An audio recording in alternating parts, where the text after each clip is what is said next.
Good evening, passengers. Tomorrow is a big night for some modified fans.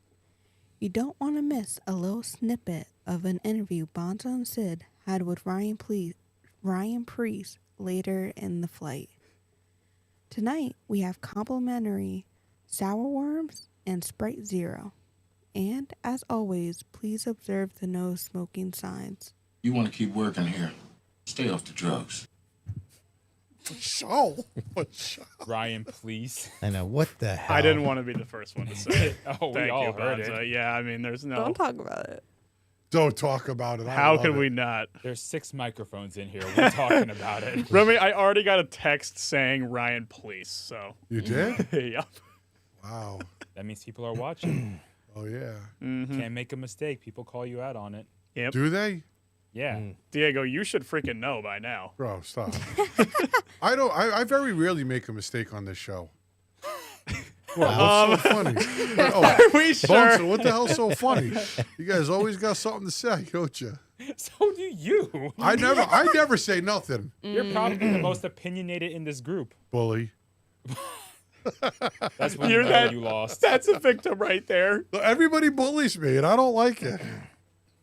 Wow, they are coming after you, Diego. Oh, my. Yo, Keeter, I love Keeter. Diego's picks are a mistake every week. You can't say that now. He's second. Seriously. Good job by you, Keeter. No, I'm going to see Keeter this week. Are you? Yeah, maybe you give me a hug right in front of everybody. Keeter, we down for a hug in front of everybody?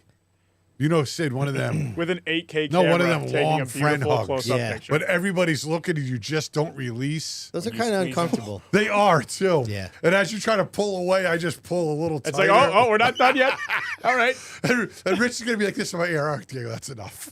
Diego. When you get Diego, squeezed people are so looking. hard, you We lose gotta 5 stop. pounds. Oh, yeah. No, I'm going to squeeze them. I'm going to squeeze them really hard. Yeah. It's going to be good. I did it to Sid. Okay. Hey, that's what she said. All right, sorry about that. All right, no more. No. Well, we have like time to get 15 serious. seconds left, so we better rein it in soon.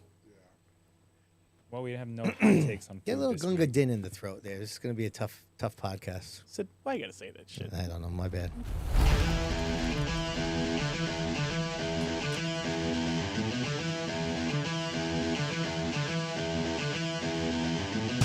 Well, let's start the insanity.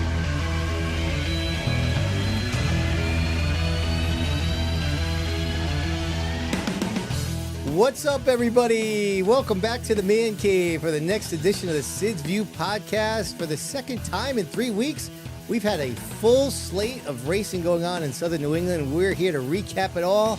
My man Diego's in the house. What's up, buddy? Yeah, my man. I'm always happy to be here, man. Our pre-show conversation was great.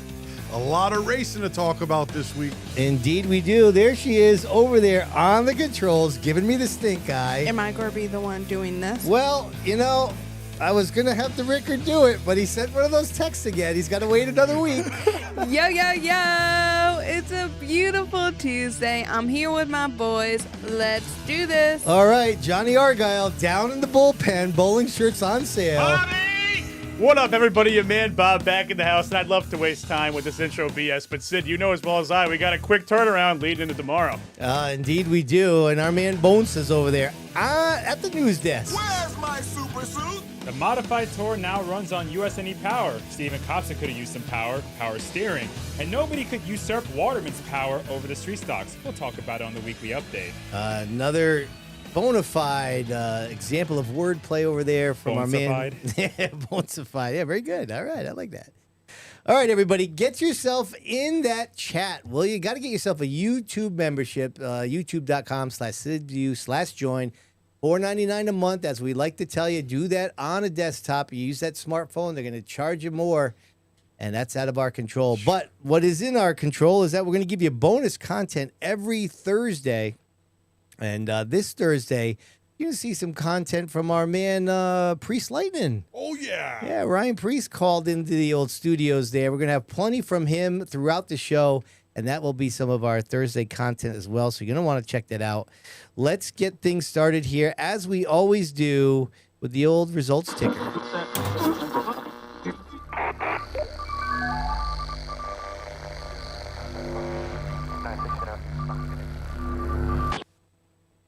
All right, down there on the bottom of the screen, top 5 finishers from throughout the region. Like I said, all 4 tracks were in action, so there's a lot to go over. And let's have a little fun. Let's take another look down there at the old chalkboard chatter, shall we?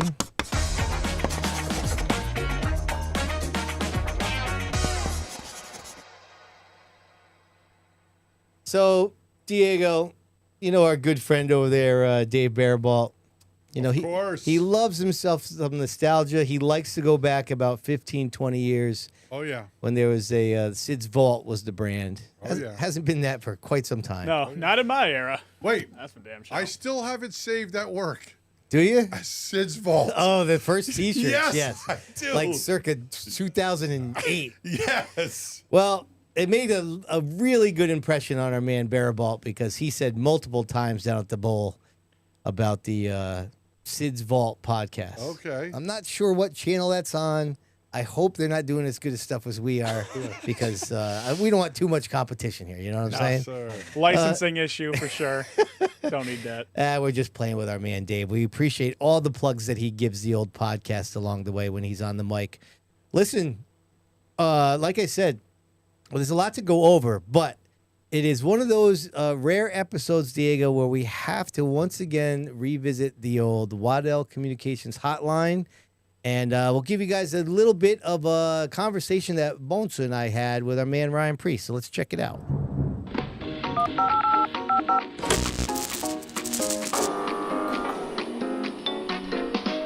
Welcome, everyone, to this week's edition of the Waddell Communications Hotline. And don't we have a special guest today? You see him every Sunday, driving the RFK Racing number 60 Ford in the NASCAR Cup Series, and he'll also be making an appearance in a modified at Stafford Speedway for the GAF Modified Masters in the Monaco Modified Tri-Track Series. I'm talking about Ryan Preece. Thank you so much, Ryan, for joining the show. Yeah, man, it's great talking to you guys again. Yeah, I feel like it's been a while. I mean, you've known Sid and I for a long time, but it's nice to catch up after all these months and years since you've been down south. How's it been going down there? How's the family? Yeah, they're doing really well. North Carolina's definitely as hot as you guys think Connecticut might be. I promise you, North Carolina is a little bit more humid and a little bit more hot. So that's taken some adjusting to get used to. But you know, it's nice whenever Heather and I get to come home and visit family, visit friends, and you know, talk to guys like you. It's I'll have old racing videos pop up every now and then from like that 2011, 2012 to 2016, 17 era, and they remind you of you know, the good times and the bad times. Well, we talked about before about you and the Mr. Rooter 161 getting Doug Kobe a few times, and I know that's a good memory for you. That's a classic Sid's View episode right there. Back-to-back years. That was great. And Sid's View is where the hi-ya came Oh, yeah. from. The famous hi-ya. And, you know, those were the things I love tuning into Sid's View and seeing you go to Waterford and listen to you, commentate on the race. And, that was a good, 45 minutes worth of watching and listening. We had a good thing going on there. We had some very unique stuff, and to this day, just the last time I was at the track, I'll hear people scream to me, "Hiya!" Yeah, so it was definitely a catchy phrase there for sure. Well, now you're going back to your roots, Ryan, because you're racing in the Monaco Modified Tri-Track Series event at Stafford Speedway. So how did that come together, and what made you decide to come back on this week and compete? Well, for me, I always like running the modified with my father and coming back. The Wednesday show really helped, even though we're at North Wilkesboro that weekend. So there's a lot going on. But whenever there's a midweek show on a Wednesday, it makes it a little easier to not stress about travel because contrary to everyone's belief, there is no private jet. And trying to coordinate travel is can be really tough. So it made it worth looking into coming up early, getting the car ready with my father and going and having fun. You know, I felt like the last time we raced at New Smyrna, the past couple of years, I don't get to race the modified a lot. So trying to figure out whatever the tire might need from a setup perspective or whatever it may be, you only have a few chances at it. So I felt like we left it on a high note. I felt pretty good about how my car drove at New Smyrna. And yes, Stafford is way different, but I have enough experience and knowing what I've changed to feel like I can find a happy ground. So when I show up to race, I don't show up to ride around. Like I expect to compete for a win, and I feel like the fans that come to watch me race, they don't want to, watch me run 10th or 15th. It's just not. It's not what I'm trying to do. So, I felt really good about it. And coming back to Stafford, that's my home track. That's the one that really helped build who I was as a race car driver. So it was a good opportunity to visit some family, to go race and feel like we're going to be really competitive. Yeah, I just was. You kind of answered the question I had lined up there. It was just about coming back to Stafford, the home track, and but just talk about. And I do love that about you is that when you come, it's not a straight PR thing. You come there to race, but just talk about being able to interact with all the fans that you have up here in Southern New England when you come back to Stafford. So that's the tough part, right? Is you still have this. People want to get autographs. They want to see you. They want to talk to you. And it can be challenging because, Ryan, the Ryan Preece that on Sundays, my job is to drive. My job is to sign autographs. When I'm at a modified race at Stafford, my job's to not not embarrass myself and win. So trying to balance, doing the autographs, seeing people, and trying to give, have a fast race car. It's probably just as stressful or more stressful sometimes. But for me, it's a mental exercise.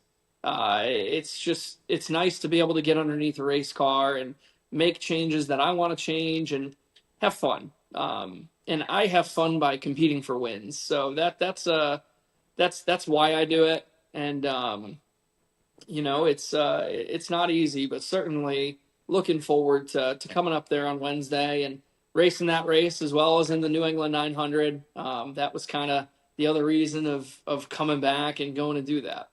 We'll touch on the New England 900 in a bit. Going back to the Monaco Modifieds, you raced in this event last season. You had a little excursion with Jake Johnson early in the event, and then you led several laps of that race, ended up finishing the top 5. How was it last year, and how do you build off of that for this year?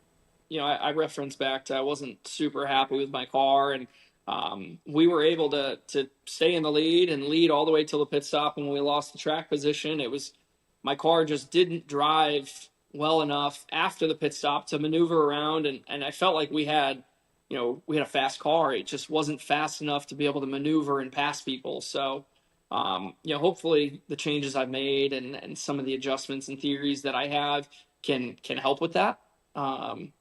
But yeah, no, I remember because the Monaco modified races, it's not like a NASCAR Wheel Modified Tour race where it's almost like when you look at 150 or 200 lap races, you can essentially split the race in half. You're going to be putting 3 tires on, and when you put 3 tires on, it doesn't manipulate the balance of your race car. You basically all you know is, hey, I've lost however much percent of rear percentage with fuel. And, I put 3 tires on, I adjust a few things for my balance, and bam, it's reset. Well, with the open shows, you get 2. And depending on where you put those 2 can completely manipulate how your car is driving and, what you do to adjust for that, not only for a short run, but as well as a long run, can dictate whether you're going to win or lose.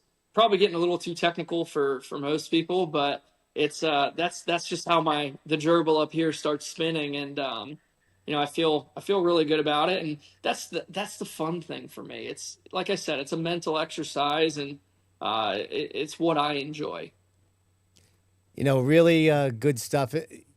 He was great. He gave us well over an hour, really, actually, Wow. to talk with Bonssa. The only thing that was a little bit of a bummer is, and we did try, is that we couldn't coordinate him to come in studio so that you guys could hang out with him as well. We did try, and but when he comes back, he was telling some of the stuff, right? He's doing the modified race. He's doing Cletus. I think he said he had a hospital visit. Obviously, he's got time with family and friends he wants to see. Like, he's nonstop the whole week he's here. And we tried to coordinate it to get him in studio, and we just couldn't make it happen. But and we have much more with Ryan later on in the show. But I love how he still is like, he's into it with these modifieds, right? He's ready to come back and get after it. So we'll be there tomorrow. It'll be good to see him again. We'll put cameras on his car, and I'm sure he's going to give it his best to put on a show. It's going to be a packed pit area of modifieds tomorrow there at Stafford. Sure. So a lot of star power in that race. All right, let's get going. We got tons to go over here. Bonssa's ready. Let's get after it here.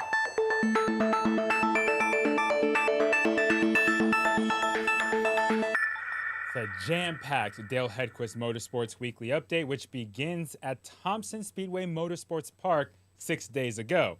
New England Super Modified Series were in town, and Jeffrey Battle earned his 10th career series victory, making him the all-time win leader. Sunoco Mods defending champion Todd Owen drove away from everyone, winning the 50-lap feature. All right, Kid Rock taking a break from Victory Lane there a little bit, huh? Yeah, very opportune time for me. It's great. Thanks. Awesome. Reminator, what do you got? So we have a really bad wreck in the 604 mod. So let's take a look. All right. It's kicked back a couple of spots. Brandstrom's able to get him out. Brandstrom in the wall. Man. Hard. Some of the worst wrecks you see. There trying to play, And there's Ramstrom referee, slowly walking bodyguard. down the banking. Yeah, and you can see Oh, he looks excited at somebody. a few words from Derek Randstrom to Yep. Brian Narducci. Little meltdown. I Can't missed him. blame him. Yeah. I will say Brian Narducci did, in his podium interview, apologize to Ramstrom for the contact in turn one. You know how Thompson is. Those walls are unforgiving. So there's no soft hit there. No. Diego, did you ever race a lot in the mod at Thompson? My very first SK race was there. Oh, was it really? Yeah. How'd it go? You're never going to believe it. I tried to stay out for extra laps. So, you know, how all the cars go in after warm-ups? Yeah. Yeah. So I just stayed out because it was my first race. And at the time, John Mahoney had bought the car for us. Yeah. Bought me the car. Sean had Savali's old car. Uh-huh. I'm warming up the tires. A push truck pushes the car out onto the track as I'm warming my tires up. I hop over the car, bend the front clip. Wait, No what? way. What? Yeah. Wow. No. Yeah. We need video.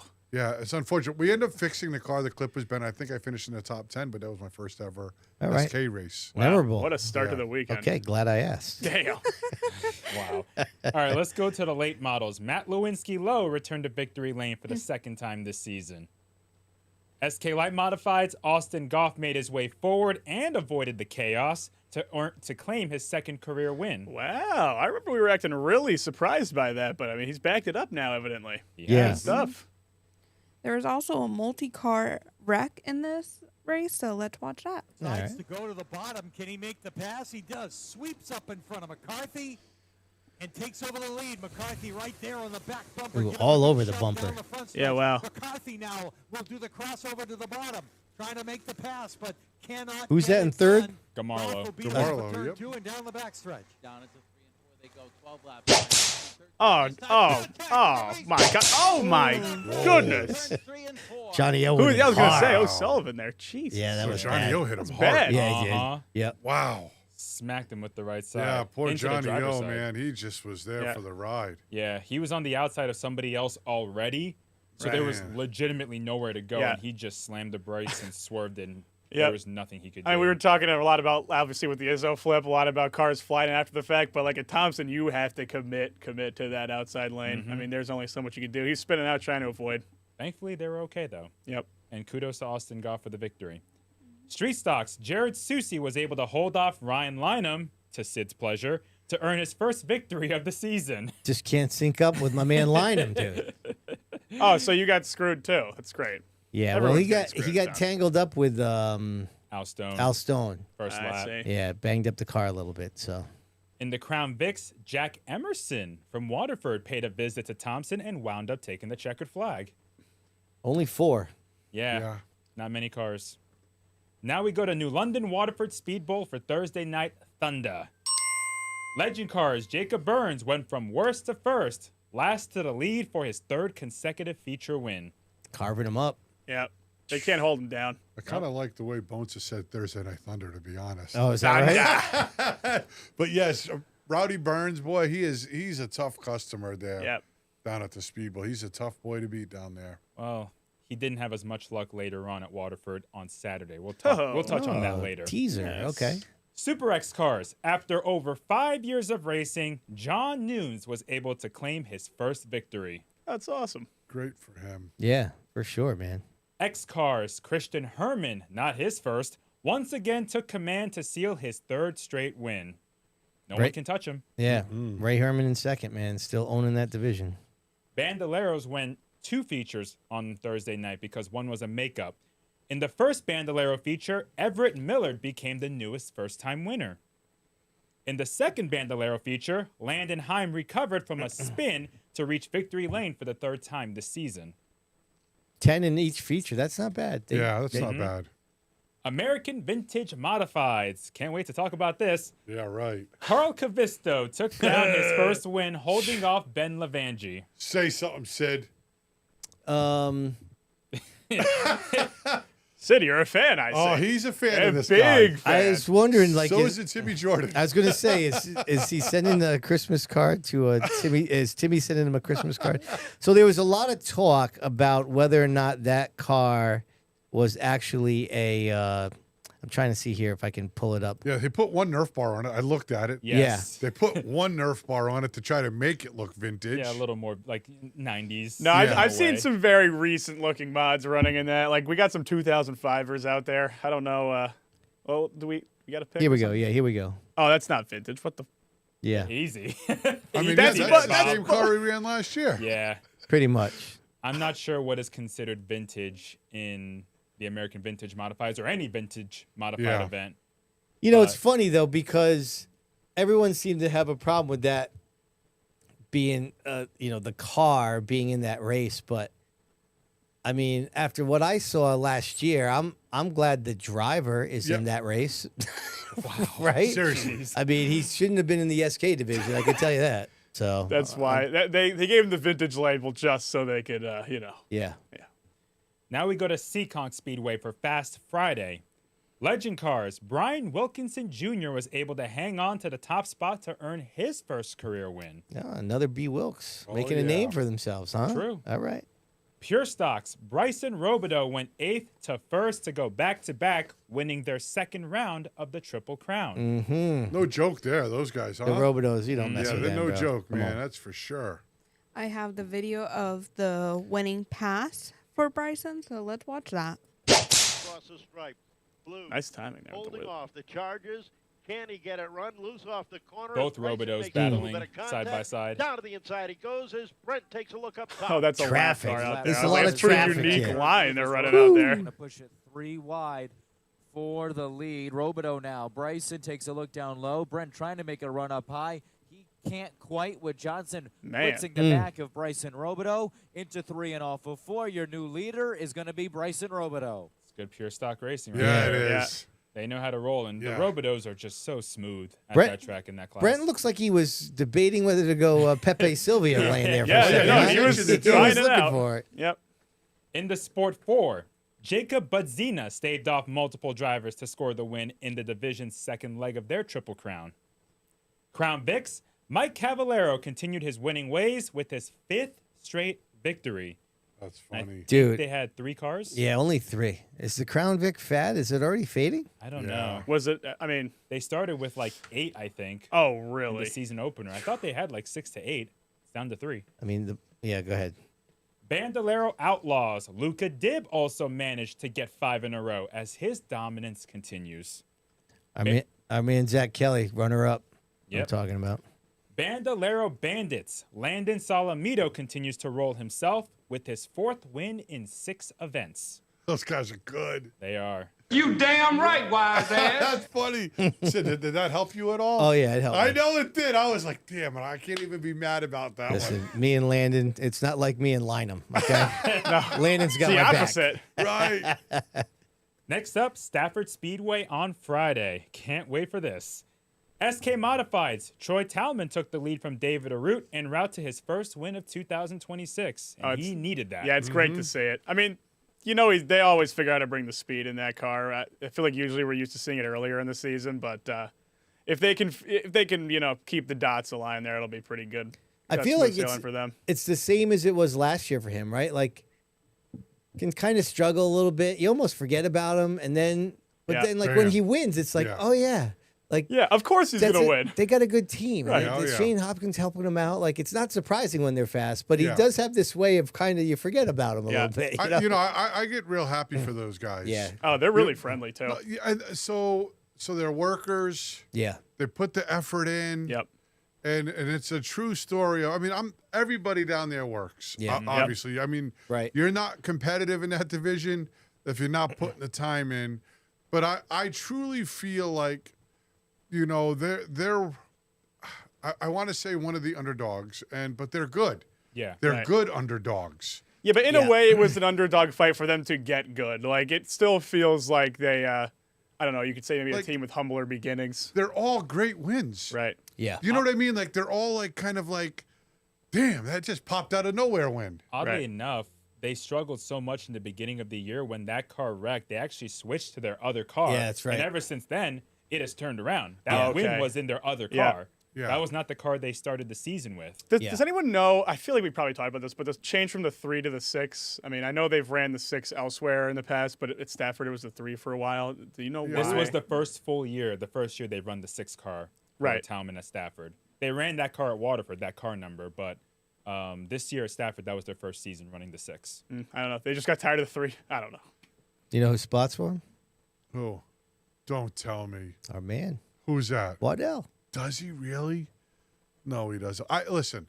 I could go on and on. Waddell wins, right? I don't know. I don't know if it's a coincidence, but when that guy's on the headset, I remember Tyler Chapman last year. You're gonna get an earful. You think it's a coincidence? I don't know, Waddell. Is this a coincidence? Well, he's in the chat right now. But it all lines up, though. They always run well, and I know I just said it, but it's such a feel good story to see the 6 come back and win for me. Like when they won, I commented on his mother's post online because they are true racers. They go, they get pumped up for the races, and it was just, to me, it's really great to see. Yeah, I agree. Let's move on to the late models. Adam Gray battled for the lead, crashed, came back through the field, and claimed his 3rd win of the year. Go ahead, Rems. Let's show the drama between Gray and Bennett. All right. Down No more underneath introduction the needed, 79 car of Daryl King.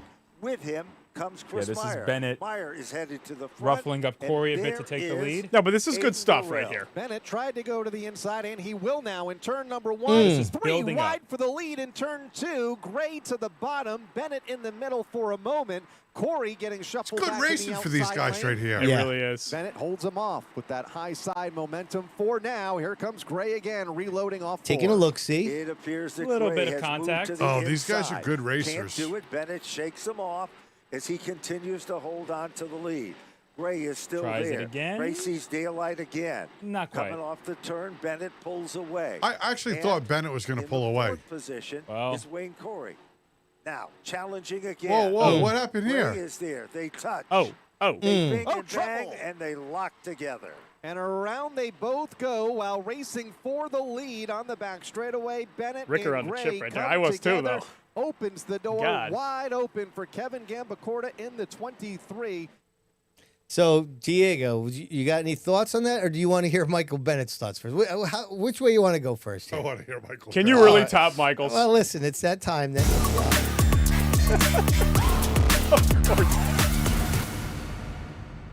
Big thanks to our friends over there at Preferred Fabrication. Whenever there is something quote of the week worthy, I give my man Ernie a jingle, and he says, "Absolutely, let's do it." Yes. So big thanks to him. Let's, Rams, what do you got?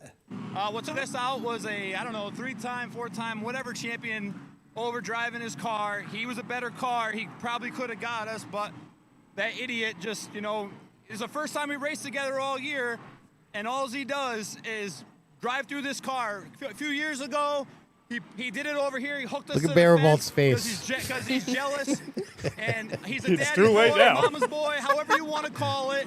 He's an only child, not get all only child, but that guy there is an only child. And he acts like it on the racetrack sometimes, and our sway bar broke. But I want to thank all of our sponsors. Sorry for the rant. I wanted to say a lot of F-bombs, but I'm sure I'd get fined for that. But thank you for Stafford Speedway for the 11 cars we got out here. We got to drive through the guy that... Bobby, this is a great job here with the picture-in-picture. Oh, thank you. Yeah. So, I mean, that's an epic rant. And by the way, we captured some for further use, Diego, in case we need it. I wanted to say a lot of F-bombs, but I'm sure I'd get fined for that. Welcome, He's immortalized. Welcome to the soundboard, Michael Bennett. That's great. All right, so back to the incident, though. Give me your thoughts on that. I was watching it at the Mohegan Sun. We had it up, and I had a few two roads, and I'm like, whoa, what happened? Obviously Gray was fast. Yeah. And I kept looking at practice times during the day, and I like Mike Bennett. I like Adam Gray. And I said, Bennett was fast all day at practice. And I remember who I was sitting with. I was like, Bennett's going to check out right here. And then Adam Gray wouldn't go away. The 97, I mean, to run back through the entire late model field after an accident right now, I didn't think was even possible. I mean, with the state of that things division. definitely went his way. He was fast. For but sure. That particular moment right there, each guy will be pissed off if I said the wrong thing. Yeah. Right? I mean, because it's that touchy. Obviously, Bennett and his whole team is pissed off at the 97. And I'm sure the 97 is thinking, well, I just rubbed up in his fender a little bit. I didn't mean to do all that. Or I didn't want all that to happen. Adam kind of, he took the high road a little bit, right? He didn't really say much in the... Yeah, he basically said, we're going to disagree on that. Yeah. So he didn't go into detail. Well, he won the race. I mean, what more do you got to say? Yeah, but because I think the incident looked like the 97 got in there. The 97 definitely got into the quarter a little bit. Mm-hmm. And then the 19 was a little pissed off about it. Yeah, it looked like he just had enough there. He had enough. And It's funny, though. We complain about this division being just like single file after a couple laps.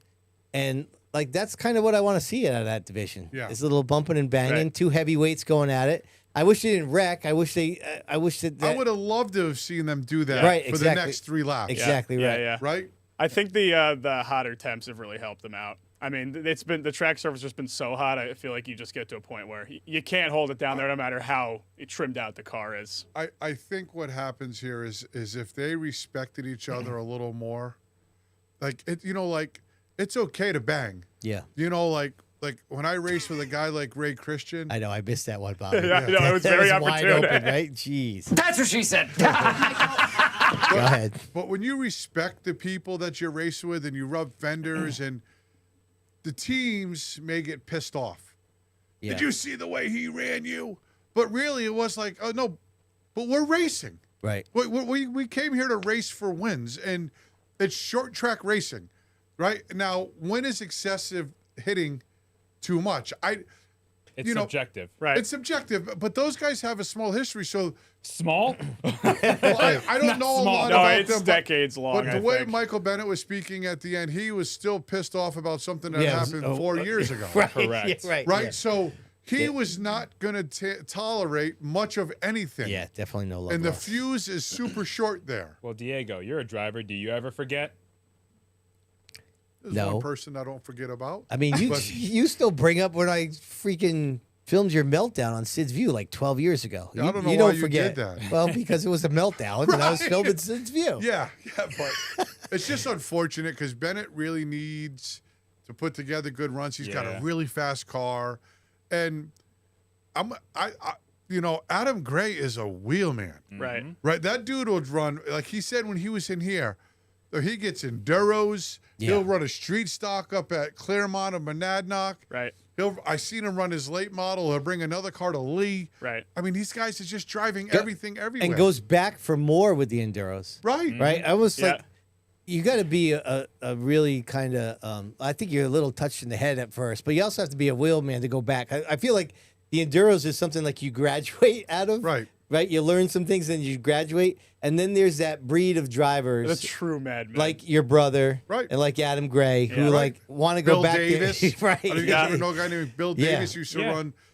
They're all in that same Yeah. category. Right. Yeah. Right. And yeah, they'll bang fenders with you all day Yeah. and never think nothing about it. Yeah. Yeah, look, as far as Bennett and Gray are concerned, two of the most fierce late model drivers, two of the more aggressive drivers, and two drivers who've had a lot of history. Yes, sir. Yeah. Something can tend to happen when those two are Yeah. battling for the win. I couldn't have said it better. I mean, that division has had a slow start, right? And the car count's not increased that much. But the last 2 weeks, the late models, I mean, they got fenders for a reason. It's kind of what you want to see. You don't want it to boil over into wrecking for the lead. But if the guys are going to be a little unhappy with each other, we get that product every time. So be it, People man. say they want rivalries. That is a rivalry. Exactly. Well, that's what I'm saying. Leave it to those guys, two of some of the best in the division and the leaders of the division, to bring the excitement Yeah. to the division. As long as they don't junk too much stuff. Yeah. Couple things in the chat. So yes, we did confirm. Bonssa reached out to Adam just to make sure he is not an only child, despite the comment. He's got a sister, right? Yeah. And your brother's throwing down Albie Ovitt, another Oh, one he was that badass. loves to go down Yes. back to the Enduros and tear it up. So All right, let's go to the SK Light Modifieds. Chris Matthews held off Matt Brewer in the final laps to take his division-leading 27th victory, and kudos to you, Bob, because you almost pulled that one out of the hat. I know. My man was dogging on himself pre-race, like, oh, it's a wasted pick. I'm like, is it? Is it? I saw the speed all year. I saw the speed there. How is it a wasted pick? He could even do it in a couple weeks. I wouldn't be that shocked. I was a big Chris Matthews fan watching that race. Oh, come on. No offense to my man Brewer, Come but this is on. an intense pick'em battle we got Listen, going on here. if the 32 don't break, nobody's beating him. That is true. Nobody's That beating is the true. 32. Sure. Bloxham had the Right? fastest There was car. a lot of little. I mean, that's part of the game. Yeah. Yep. Yes. Things happen But to put yourself in position to you win. guys forget, though, my mind's eye foresaw that was going to happen. Really? Anyways, yes. So Matthews had to block Brewer to hold him off. Coming off of 4, Brewer almost got to his inside to take the white, but Matthews came down and shut the door. And Brewer didn't really push it going into 3. Brewer, he's going to get pissed off about this. He needs to drive like that more often. Oh, well, yeah, I thought that Like at the when very the race final was on quarter. the line, all of a sudden he's pushing the 29. Brewer, week in and week out, will lay some laps in practice. You ever check him out? Boy, is real fast. Yeah. And he just has to get up on the wheel a little bit A more. little more confidence. He's But dangerous. he's had a tough start of the season. He wrecked a Yeah. few times early in the year. I don't blame him. Junked it, yeah.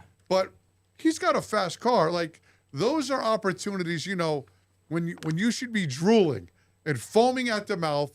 And if there's a time to go dive bomb into 3 like everybody else is, that should be your thought setting up off of 2. Yeah, it's not an unusual move for this division. I mean, that's the signature move. I was a little surprised that he just followed him in. I'm like, oh, man. I don't blame him to a degree because, I mean, they had to fix some stuff in the beginning of the year, and the last thing he wants to do is put himself in a tough spot, especially if Matthews is blocking, where he ends up wrecking Matthews and himself and tearing the car up again. Yeah. So I think he was just happy to have a good podium run and build off of that. You always say you can't have a better car if you're focusing on fixing it. I know. I mean, I do think also Brewer was a little, not a little, too hard on himself. Because, like, even when family were, like, hugging him, he was like, I should have done this. I should have done that. Well, You're a smart motherfucker. That's right. You've done a great job to get in second place. Yeah. Let's move forward and keep doing this. Yeah. Yeah. And maybe you'll get that win. Yeah, you know? I went to congratulate him at Waterford. He thought I was going to dog on him. I was like, bro, like you gave me a bigger chance than I thought after our interaction in the pits. I mean, I thought it was over. Don't undersell yourself, man. The 51's fast as hell. The problem there, though, is so I hate to say this, right? But there's not a lot of opportunities where you're in a spot to win. Mm-hmm. Right? You might only get that shot once a year or twice a year. Especially if you're starting towards the front. That's right. That's what I was going to say. Like, I understand what Remy's saying, but I feel like it's because he was so close. That's why he was more frustrated. He's mad on himself. Like, so that's why I say I don't. If he's watching now or goes back and watches this, it's no knock on him. Yeah. Right? He can win. Yeah, He's he is a fast dog. enough to win. Yeah. And he's got to go out and get it. right? Because that's what they work on. That's what they build the car for. Yeah. And those last 2 laps, man, he was pressing the hell out of the 29. Yeah, he was. Bad. So. Yeah. Well, maybe there's another chance. But let's go to the limited late models. Defending champion Travis Hydar scored his 2nd win of the year. Street stocks in a wild, to say the least, 20-lap feature. It was, guess who? Ryan Waterman coming out on top for his 6th consecutive victory. But he didn't stink up the show this time. Oh, we have plenty to show. He only got there at the very end. Yeah, we got a lot to get into. I'm sure we do. Come on, multiple clips maybe? I have to say, PJ Evans had a wild night. That's Here's something. one of the clips that he's Side part by of. side for second. And not only are they side by side, here comes PJ Evans. Gleason slips up the racetrack. They swap a little paint. Meanwhile, it is the 75. Look at this. Bouncing off the Sundin Look at him car. wheeling that thing. Sundin snaps Holy. around. Dude, that's such a sweet save, man. Oh, yeah. Looks fake. It's like a movie save almost. I was like, that's you good guys stuff. set that up, right? You know, Peach Little is a aura farming. wheel. Yeah, he is. Nasty. Oh, but there's more. Oh. He is stuck in the outside lane and going the wrong way, falling outside of the top 5. Meanwhile, back up front, it is, well, Marvin Minkler slipped This was up getting just a bit. interesting, They're man. almost Yeah. Oh, wide my goodness. as they come off No, this the 12 turn. knew how to find the It is excitement all Brandon night. Warren, the brand new Well, leader. Brentley's feeling But it right is here. Brent Got Gleason loose. there on the bottom. Meanwhile, they come off the turn. Way up high goes Marvin Minkler. At the stripe, it is Brent Gleason to take over the lead. Gleason is there. Next Oh restart. my God, that wasn't even the 12 Meanwhile, yet. The Ryan 81 and Waterman. the 12 look so damn similar. I know. Oh, yeah, I it's literally thought that was crazy, the 12 up Evans. front. And here he is Evans now. dives to the inside. What a great White car move. Look at versus him. Black as they come off the turn. Oh, Gleason oh, oh. and Oh PJ my Evans God. are locked together, Oh, and my. Gambacorda takes over the lead. Good Colton. As Gleason and Evans. I think this both slide 75 into got in the right underfield. rear quarter. Well, it's funny you say that, Diego. Oh, really?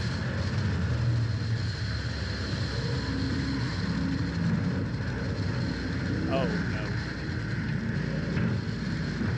Man, he got in it. Multiple cars. I Wow. think the best way to explain it is Brent Gleason got double teamed. Yeah. He got hit by Yeah. both Evans and Waterman. Yeah. Which was unfortunate because Gleason, that was probably one of his best chances to get his first win of the year. Yeah, I know it's debatable about. I saw some people questioning that. I'm watching the in-car. Yeah, 75 was into him, but there was. I mean, the 81 was out of shape before that. It's just one of them racing deals, as they say. After watching that, but man, I know Waterman got the win again, but I got to give a lot of credit to Colton because he had to hold off Waterman for those last 5 laps, and Waterman was able to use the bumper to get by, but Colton was actually holding his own and not really making a mistake. Listen, I'm not sure Spill it out. if Waterman was playing games there, right? Because, you know, he might just hang there. You got a little mirror, you know, and he'll hang a car or two. I don't know if that happens because he is so good. He is. You know what I mean? And I seen him Saturday, and I just had to tell him because, you know, it's like when we watched Rocco in his time, and I'm not saying he has records like Rocco, but he's Rocco-esque in when Rocco is killing him. Yeah. yeah, in the And- street and stock land at least. He's one of the, and there's a handful of people on my hands before Waterman that I could put on my list of some of the all-time great streeters because it's one of my favorite divisions. And Ryan Waterman is walking his way right into that palm as one of the greatest from setup guys to building to driving. He just wins wherever the hell he goes. You think he's too aggressive? How could you say he puts the fear in you, Yeah. right? It's like when my brother used to race. When you seen Sean on your back bumper, you was almost doing something stupid. Well, he does make contact a lot Oh yes. Yeah. with the cars that he's about to pass. Even if it's little bumps. Right. Yeah. So my question is then, is that too aggressive or is that street stock racing? I don't know. Can I It's say fine this? line. Is he too aggressive or are the other drivers too passive? Because I they mean- could So there's both. because they could hit him back, Yeah. but not many really have. They don't. The only Right. driver I've ever seen hit Waterman back is Hydar back in 2023. Yeah. Well, they Otherwise- tore some stuff up. Yeah, nobody has really.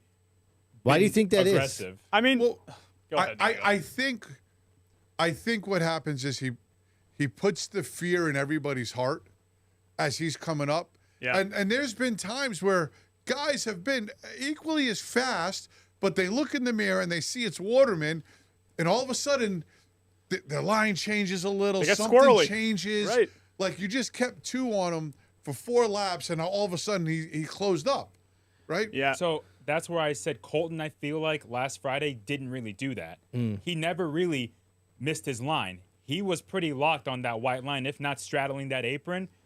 And what knocked him up the track was getting hit from behind 2 or 3 times in turns 3 and 4. Yeah. Otherwise, he was doing a pretty good job of running the same line lap after lap. And if he got hit with 1 tap, he was able to take it. It is just, it's hard to call it, foul play. I understand there was some incidents this past week, but I feel like most of the time when he's coming towards the front, he knocks the guy out of the way. It's not like they're not wrecking. Like they do, it does seem like the way he lines up these corners, it's almost calculated as much as it appears a little reckless. So in the chat, your brother says Waterman needs a rough guy to play with. He's street stock racing. Those guys are passive for sure. So my question is, I know he's running a racetrack and fielding cars for Gio Ruggiero, but why don't we get Sean down there? Oh, that would be a Friday show. night. You know what I'm saying? 214. Let's go. Sean's itching to get back to Stafford, I think. Yeah. That it's just the time. Yeah. It's the time thing, but he keeps saying to Brody, I want to let's go to Stafford. Let's get the car ready for Stafford. But there's never enough time for him right now to go do that. But I can tell you this. If somebody were to give Waterman some love back, I don't know how much you would like it, but it would make it really hard for Waterman to be as successful. And to your point, Fro, about him lining up corners. Oh, yeah. Here's the deal. When your car is superior and that much faster, so he's just locked in. Yeah. Sometimes he's always like, I tell you that confidence thing, like you believe you're going to win every race and everybody else is in your box. Yep. You hit people sometimes on accident. Like you don't even mean to bang them, like, oh man, I didn't know I was that much quicker than you right there. I didn't mean to do that, but it just happened because sometimes his car looks that much faster through traffic. It is, right. So your brother says he has no time, which that checks out. That does check out. Yep. And then Keeter says that, James B says that you need to take one for the team. But I got to tell you, Waterman would work your ass on the track. So don't even try it. Waterman would work you. Oh, probably. Yeah. No, I don't know about that. If we had an equivalent car, it would definitely. Oh, you think so? I mean, let's watch our late model video here soon. Yeah, we'll let's. see. All right. We'll get back to this. Yeah, we'll get back to this. Yeah, I mean, you got. Oh, go ahead. No, but my main question is who is willing to be aggressive back at him? I Because don't they know. probably have the best shot at winning. Keeter says Hovey. Let's put Hovey in one. They need somebody. No, it's these guys like Hovey, Clemens. Yeah. Those type of guys. I bet a Haidar would do it if he was still in the division. Yeah, they're trying to catch him, and they may lay the fender first, just because they know what's going to happen. So it'd be real interesting. But needless to say, Waterman is doing his thing. Yeah, and it's fun to watch, and he just carves through the field like he owns it. Well, that's why I was saying, like with Brent when he went to the front there. It looked like, he had a fast car. He was aggressive. And it was almost like, I got to get the front as fast as I can. Yes. And then let Waterman deal with all the traffic and come catch me. Right. That kind of thing. And I feel like there was an aggressiveness to Brent's charge to the front that I want to see more of out of the rest of the field, I guess is what I'm saying. I thought Brent, honestly, Brent had a really fast car. It's been getting faster and faster every week as I watch. They've been working on that thing. This week, I think it was as fast as Waterman's. He got to the front, and for some reason or another, Waterman closed 3 on one corner entry and went underneath him. And I'm like, damn it. Either the car got real tight or loose, or it looked like Gleason pushed up. Or he missed the corner. Yeah. And so it's just unfortunate. But the point is they're getting the idea. They are. I mean, they are. You have to adapt to that driving style eventually, or it's just going to be, on repeat for the rest of the week. So, or the rest of the year rather. But like Matt said, he is kind of the intimidator. Stafford, you see that black car coming? Yep. He starts sweating a little bit. One more thing. I know we're getting long-winded on this race, but Keeter keeps saying that he's a speedbowl guy, shaking things up. Like, do you still consider Waterman a speedbowl guy? I do. Well, I mean, that's where he did a lot of his early racing. Yeah, I know, but I mean, his early streeter racing was all done at the bowl. I get it, but he hasn't raced there regularly in forever. Yeah. Do you consider Meyer a Waterford guy? Yes. See? Well, he's a Stafford guy now. Yeah. But, I mean, he did all his learning Right. at the bowl. The driving style was developed at the Speedbowl. Now it's at Stafford. It's the Myers. I mean, I know that they are Stafford guys, the Hovey's. Hovey's back to the bowl again, but, he was dabbling at Stafford. You would have almost considered him a Stafford guy after last year. But. All right, let's move on. We're going to Claremont Motorsports Park on Friday. In the NASCAR Wheel and Modified Tour, USNE Power Sports returned to victory lane with Patrick Emmerling taking the win. Point leader Steven Kopsick finished last after running over 100 laps of the race with no power steering. Have you ever run a race with no power steering in a modified? Oh, yeah. And what is that like? Look at these suckers right here. Yeah, exactly. And that's I don't know if I did.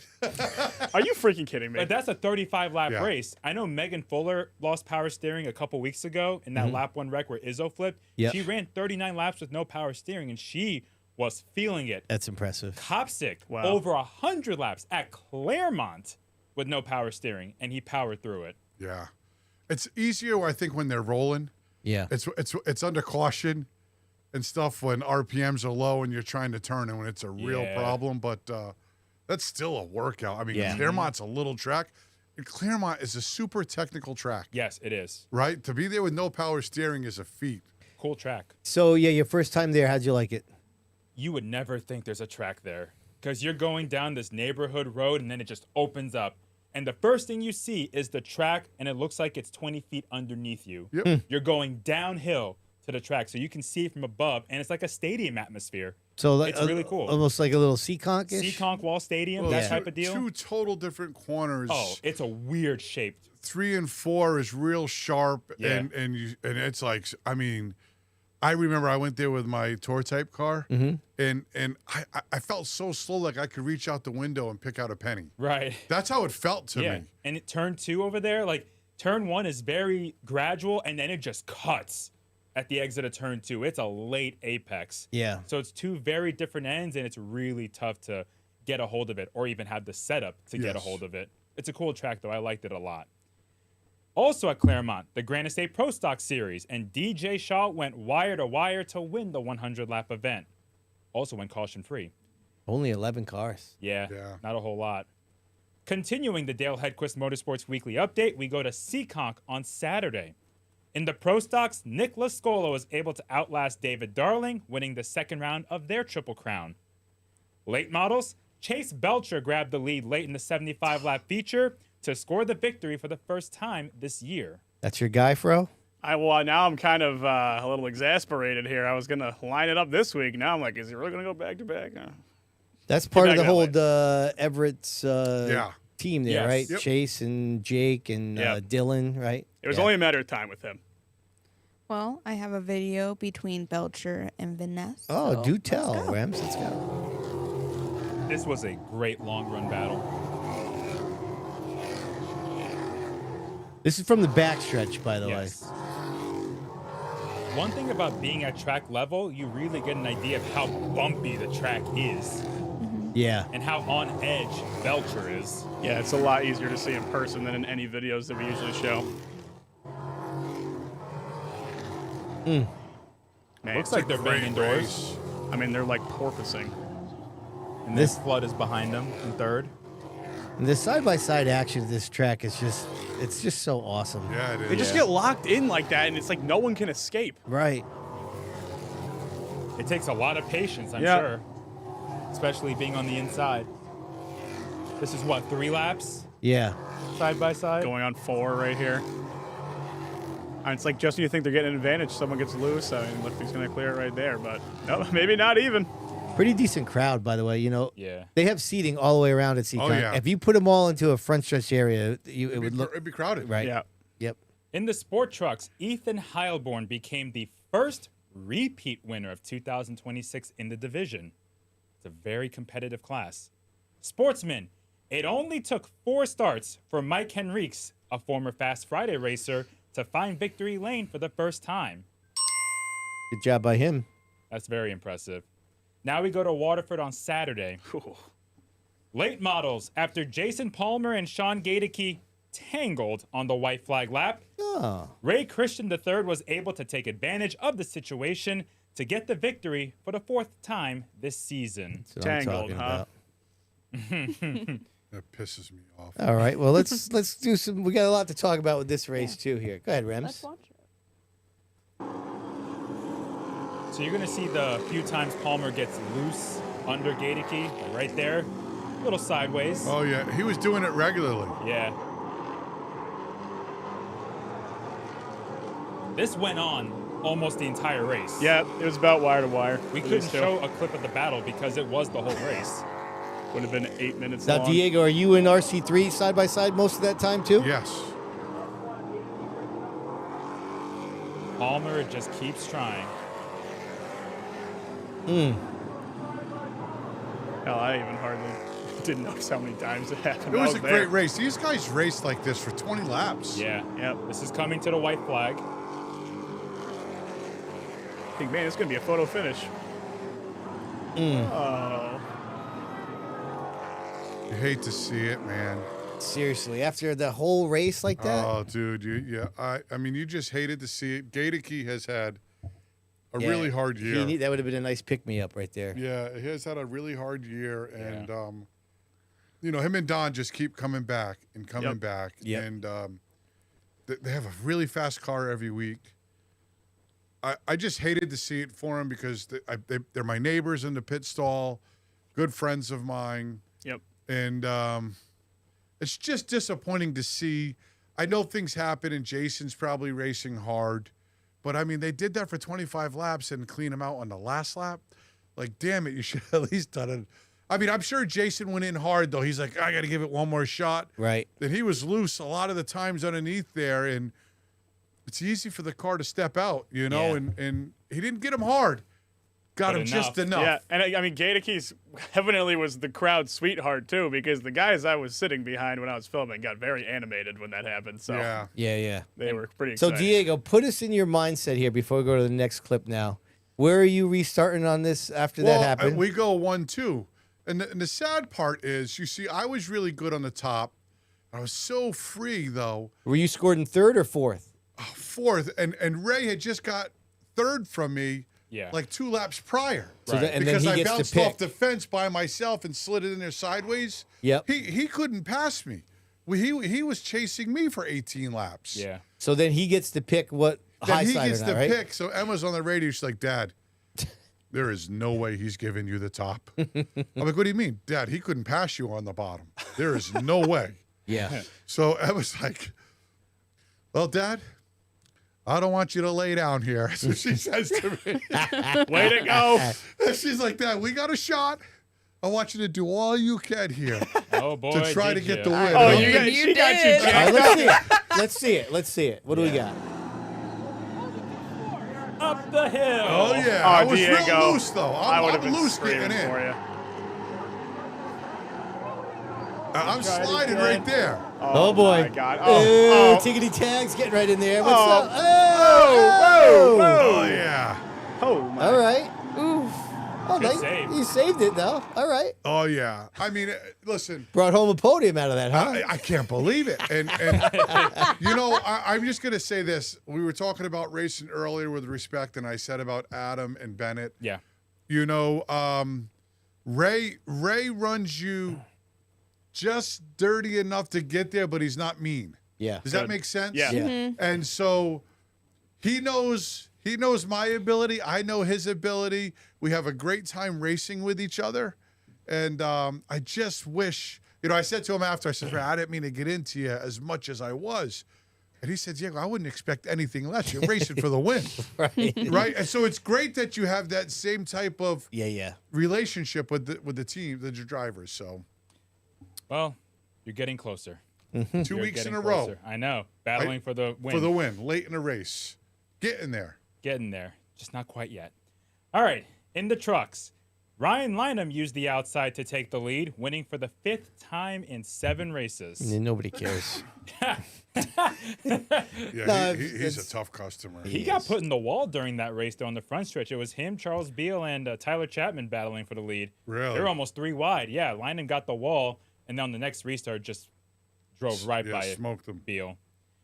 Street Stocks had double features, and Chad Baxter won both of them, giving him 3 victories on the year. All right. That car is ridiculous. Yeah, it is pretty ridiculous. Lynham said that's a teammate, right? Oh, yeah. Yeah. Yeah, so that's 3 wins on the night for the old Scoots cars there, huh? Yeah. Oh, they figured it out. The mini stocks also ran double features. These were makeup dates from a postponed event earlier in the season. In the first mini stock feature, Charles Canfield capitalized on a restart to take his 3rd victory in the last 4 races. He's locked back in. I was about to say, very quietly, but yes. It was, it was unbelievable because I think the 53 was leading. Yeah. He was checked out. But the caution came out. The caution came, and I felt like the 25, like veteran, hit him right up, pretty much. It was like a little shaky restart. The 53 was a little crossed up. Yeah. And Canfield was gone. Krasminski got a little loose coming off of 4 the first lap, and I think he got into Canfield. He almost spun it down to the grass, and that's all she wrote. Yes. In the second mini stock feature, Bill Sylvia was able to take the checkered flag for the first time in nearly 2 years. Yeah, impressive. And he keeps showing up, so good for him. Yeah. Legend Cars. PJ Evans returned and held off Dylan Freeman in a side-by-side finish to win the feature. Well, yeah. So there was also a big wreck during this. So I'm going to show you that clip first. All right. For the lead. Big wreck. What are we talking? Oh, God. That's Freeman right there. Yeah. Top 4 cars. And I mentioned Burns earlier. That's him up there in the wall. Wow. In turn 3, the pink and black car. Wow. So he ended up not finishing. Yeah, Freeman was involved in that wreck. He got spun from the lead, but he didn't quit. Yeah. Nope. Here's the last lap. So let's.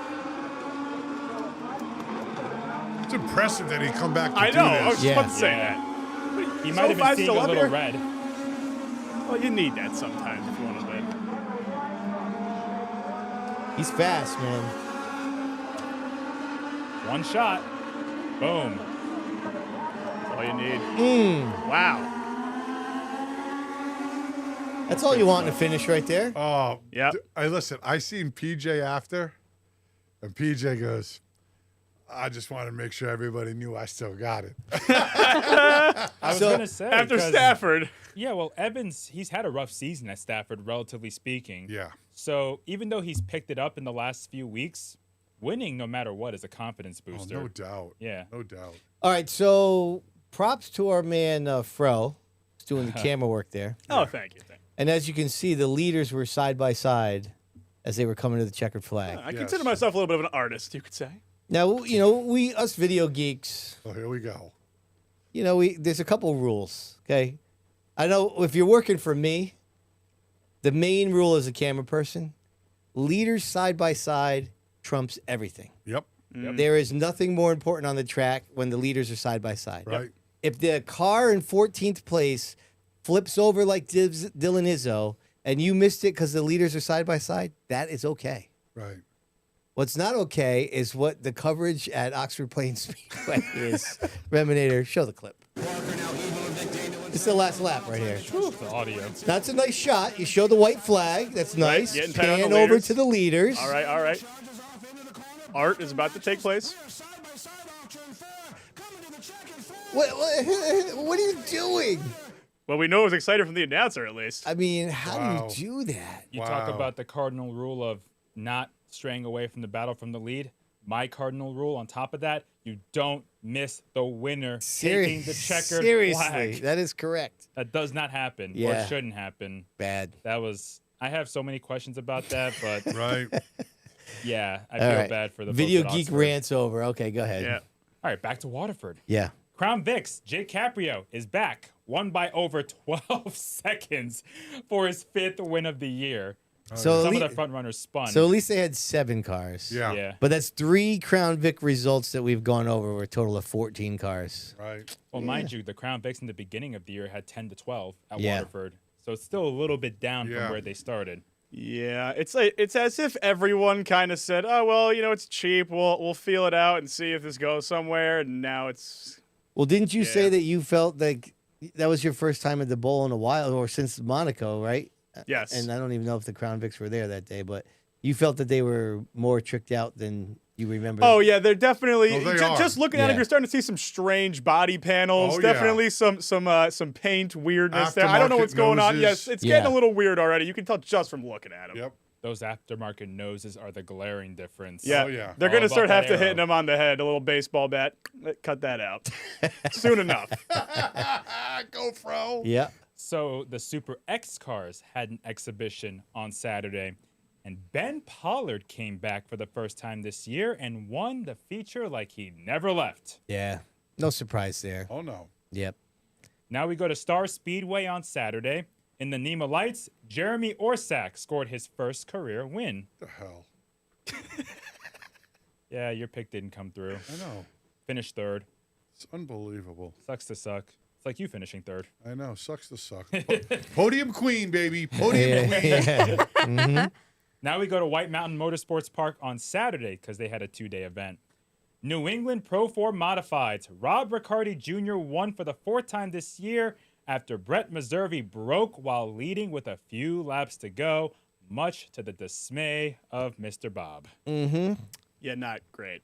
It happens. But what else? I mean, Yeah. I'll have to take a few disappointments. We're back in the game here. Yeah, that's Acceptable. true. Let's jump a day to Sunday at the same track, White Mountain. They had 3 events there. Pro All-Star Series North, Derek Griffith was victorious for the first time in 2026. Modified Racing Series, after the heartbreak late in the Pro 4 feature, Brett Meserve bounced back the next day and won the 75-lap feature. Bang. Mm-hmm. Good for them. Car looks slick, too. Oh, yeah. Yeah. Yeah. There was also a pretty bad wreck between John Ritchie and Joey Jarvis, so let's watch. Jarvis has been running, too. The 28 and the 4. Oh. Bam. Oh, what in the Hey, now.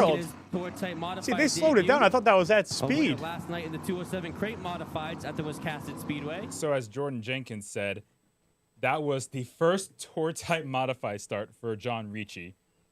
That's a very tough way to Right. start. Yeah, he's been kicking butt, though, at Wiscasset. Right. Yeah. That's And- what it sounds like. And Jarvis, that must be Dwight Jarvis's son. Do you guys know? Nephew. Because it has the same numbers, Yep. same fade. Yeah. Yeah, that's cool. I'm kind of surprised that wrecks don't happen more like that there because of the way that it's almost like inverted progressive banking where it gets flatter Oh, at the towards top the of wall. So backstretch, you think yeah. maybe they all get a tiny bit of air and then they end up riding the wall, but seemingly they just get lucky maybe. I don't know. Oh, he got air. Yeah, he did not. So the New England Super Modified Series raced twice in the span of about 5 days, and Jeffrey Battle ended up going 2 for 2 after dominating on Sunday. No surprise there again. He's on a tear. All right, so I think it's time to do some point standing, shall we? Got a lot to go over here. Let's check out what's happening over there at Thompson, thanks to our friends over there at Chassis Pro. Todd Owens closed the gap just a little bit now, 12 points behind Keith Rocco. Danny Cates in third. Late models, you got Jake the Jet with a 3-point lead over race winner Matt Lewinsky-Lowe. Haidar is in third. Yeah, Johnson wrecked out in that feature, so he didn't finish. Yeah, that's closed up nicely there. Kevin Davis with a 18-point lead over Austin Goff. RJ Marcotte is in third, and Ryan Lynham is the leader. Jared Susi is now up into second place. Al Stone down to third there in the street stocks. Let's go over to Stafford with from our friends over there, Myers Crazy Hollow Creamery. Rocco's got the lead in the SK mods by 2 over John Pulio, 4 over Todd Owen. Tyler Chapman with a bad night falls to fourth now, 14 points back. Yeah, he spun. And our man Glenn Reen there is in 5th place. All right, late models, Adam Gray with an 8-point lead now over Kevin Gambaquarter. Chris Buffoni, 10 back in third. Down to the bottom left, Nick Anglace now. See that? Tightened right back up now. Yep. It's only 14 points now ahead of Chris Matthews as he had the bad night. Matthews won. Tyler Berry, Dalton McCarthy, Amanda West round out top 5. Waterman, 48 points over Jason Raymond and the Streeters. Gleason in third. And Jeremy Lavoie, still the point leader in limited lates. Haidar now up to second, right? Mm-hmm. And Lafayette in third. Let's go over to the bowl. What do we have here? The open wheel cars were off. Palmer now 4 points over RC3. Our man Diego has just parked his RV in third place. He is not moving. Ryan Lynham there with the lead in the trucks over Charles Beal. The rest of the Saturday Nighters. Baxter now with a quick math. What is that? 17 points over Al Stone with Greg Moran in third. And that was the podium in both features as well as the top 3 in points. Krasminski still got the lead there. He hasn't won in a while, but he keeps finishing on the podium. He's got a 20-point lead over Sam Musick. Canfield is in third. Dylan Freeman is still the leader in the Legend Cars over Parker Davis and Wade Emke, and Jake Caprio with a solid lead over Jack Emerson in the Crown Vics. Let's go to Thursday Night Thunder. Sean Skinner, he's got the lead in the Super X Cars still. 18 points over Ryan Magliano. X Cars on the other side. Christian Herman still leading his dad. Corey Caddick in third. Adam Forster is still the leader in the Legend Cars on Thursday. Melania is in second. Aubrey Wasco is in third. And Landon Heim leading the Bandoleros over Ryder Aguiar and the Dib siblings there. That is Busy Bee Learning Center helping us out with the old Speedbowl points over at CONT. Thanks to CONT Grand Prix. Dave Darling now with a 7-point lead over race winner Nick Lascola in the Pro Stocks. And down below there, Charlie Rose, defending champ, still leading the late models, 8 points over Chase Belcher. Randy Moretti's got the 14-point lead over Doug Mondoy in the Sportsman. And our boy Scott Sestodio. Diego, get yourself ready. Come on, Mems. Show the people. Oh, I can't. Yeah, that's me, huh? Diego, that's my bag. Go ahead. All you want me to do? That's all we were looking for. That would have gone on for a half a minute. Now I screwed up. I'm clicking too many buttons. All right, let's get back to this. What else we got? We're going to go Fast Friday now.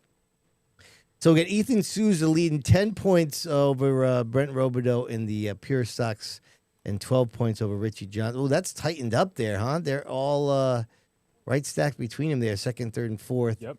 Sport 4's Arthur Miak still got that lead over David Westgate. Mike Caballero is cleaning up at the Crown Vics. Legend Cars, Rowdy Burns, 4 points over Mason Tessier and 10 points over Brody Wakefield. Luca Dibb is leading the Outlaws by 20 points over Zach Kelly. And the Salamito boys are 1-2 atop the Bandits. Big thanks to the CONT Grand Prix. Lastly, let's check out some touring divisions here. JDL Motorsports going to help us out.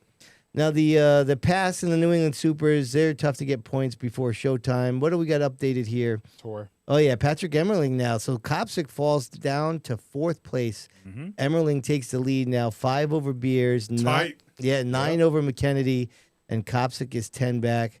MRS is updated there. That's Missouri, 17-point lead over Brian Roby. And I think that's it for that slide. And then on the other one, what do we got to update here? Granite State Pro Stocks. Jeremy Sorrell riding that opening day win at Stafford. He's been the point leader the entire season. 30 points over Joey Pole. Fro, your boy has got a 43-point lead in the Pro 4s. Good. I can't pick him no more, but I got him for the championship. All right, there you go. Get it done. And the Nemo Lights were not points were not available, but big thanks to all of our point standing sponsors. BT, back over to you. Let's go to beautiful Lime Rock Park on Saturday with the NASCAR Craftsman Truck Series, where Gio Ruggiero got spun late in the event, relegating him to a 20th place finish. Ruggiero fell to 5th in the standings, 164 points behind the leader Lane Riggs, while Grant Infinger won the race. And Ruggiero was up front during the event, but the spin came late in the race. He had no chance to recover. Diego, break it down for us now. We were supposed to do this at the top of the show, but I think we got sidetracked there. Well, but what's going on over there in the old Cars Tour Monahan Motorsports? How about this one? You know, we're flying out tomorrow. Yep. And we're going down to North Wilkesboro. It's going to be a hell of a race. Himes running. A whole bunch of big name people are coming down to run, and we couldn't be more proud that my brother had gotten Gio. Yep. Yeah. To ride teammates with Brody this weekend. Yeah, that's awesome. How cool is that? And I know Gio had different options, but from who would have ever thought our days back at Longhorn 6-7 years ago, chilling out, that we would be in this situation. So really proud of my brother and their whole team. It'd mean a lot to them if either one could get to victory lane. Yeah. It's gonna be quite the feat to qualify for the show, because there's that many people running down there. Everybody's getting track time, so that's going on this weekend, this Friday on Flow, so tune into that. I also wanted to touch base on Grant Enfinger's first win of the year. And if nobody knows, I don't know if anybody knows this, but my buddies Derek and Seth Smith, they're twins, they're right from Waterford, and Derek had just left Tricon this year to take on a job, the crew chief over there for Grant Enfinger, and they pretty much gave him the keys to the shop. And I feel so bad because I would talk to Little D, that's what we call him. Yep. They've had a tough year. Flat tires with big speed. And to go there and win, like, it almost made me want to get emotional for him because he's such a hard worker. Yeah. And I literally can't wait to go down and see him this weekend because the trucks are going to be qualifying on Thursday. Yep. And give my man a big hug for his first win. So nice. Exciting as hell. Cool stuff, man. Among the drivers that's in the entry list, Chase Elliott. Chase Elliott's one of them. Yeah, Caden Caden Honeycutt. I mean, the list goes on and on. Corey Heim, Luke Baldwin. Star power. Star-powered. All right. Echo Park Raceway on Saturday. The NASCAR O'Reilly Auto Parts Series saw Glenn Reen make an appearance, and I tell you what, Glenn did a good job. Finished 15th despite a late race spin, and Justin Allgaier took home the win. I didn't even know he was running the race. Yeah. I didn't know either until I saw him post about it. Yeah, it was good. That's a great run. So it's a couple things. When he was here, he made it sound like all that national scene stuff was over with. Right. But then what's the car owner's name again? What's the car Joey owner? Gase? Yeah, Joey Gase. Gase, yeah. He said that when Joey Gase calls, it's like he's offering him heroin, and Right. he can't say no. And I was Right. like, oh, it must have been that. Right. Must have been that again. Yeah. Yeah. No, good for him. Yeah. He did a really good job, and there was a lot of chaos Oh, in that race was very bizarre. Mm-hmm. I don't know what's I mean, I can't say I don't know what's happening. It's kind of hyperbolic, but the track is aging so fast. And I don't know how much longer they're really going to have pack racing there, because in this race, the beginning of the Cup race, they got so spread out, which was fun to watch. But, for the Xfinity cars where they're kind of on edge, as is at that track, I'm going to do it all year.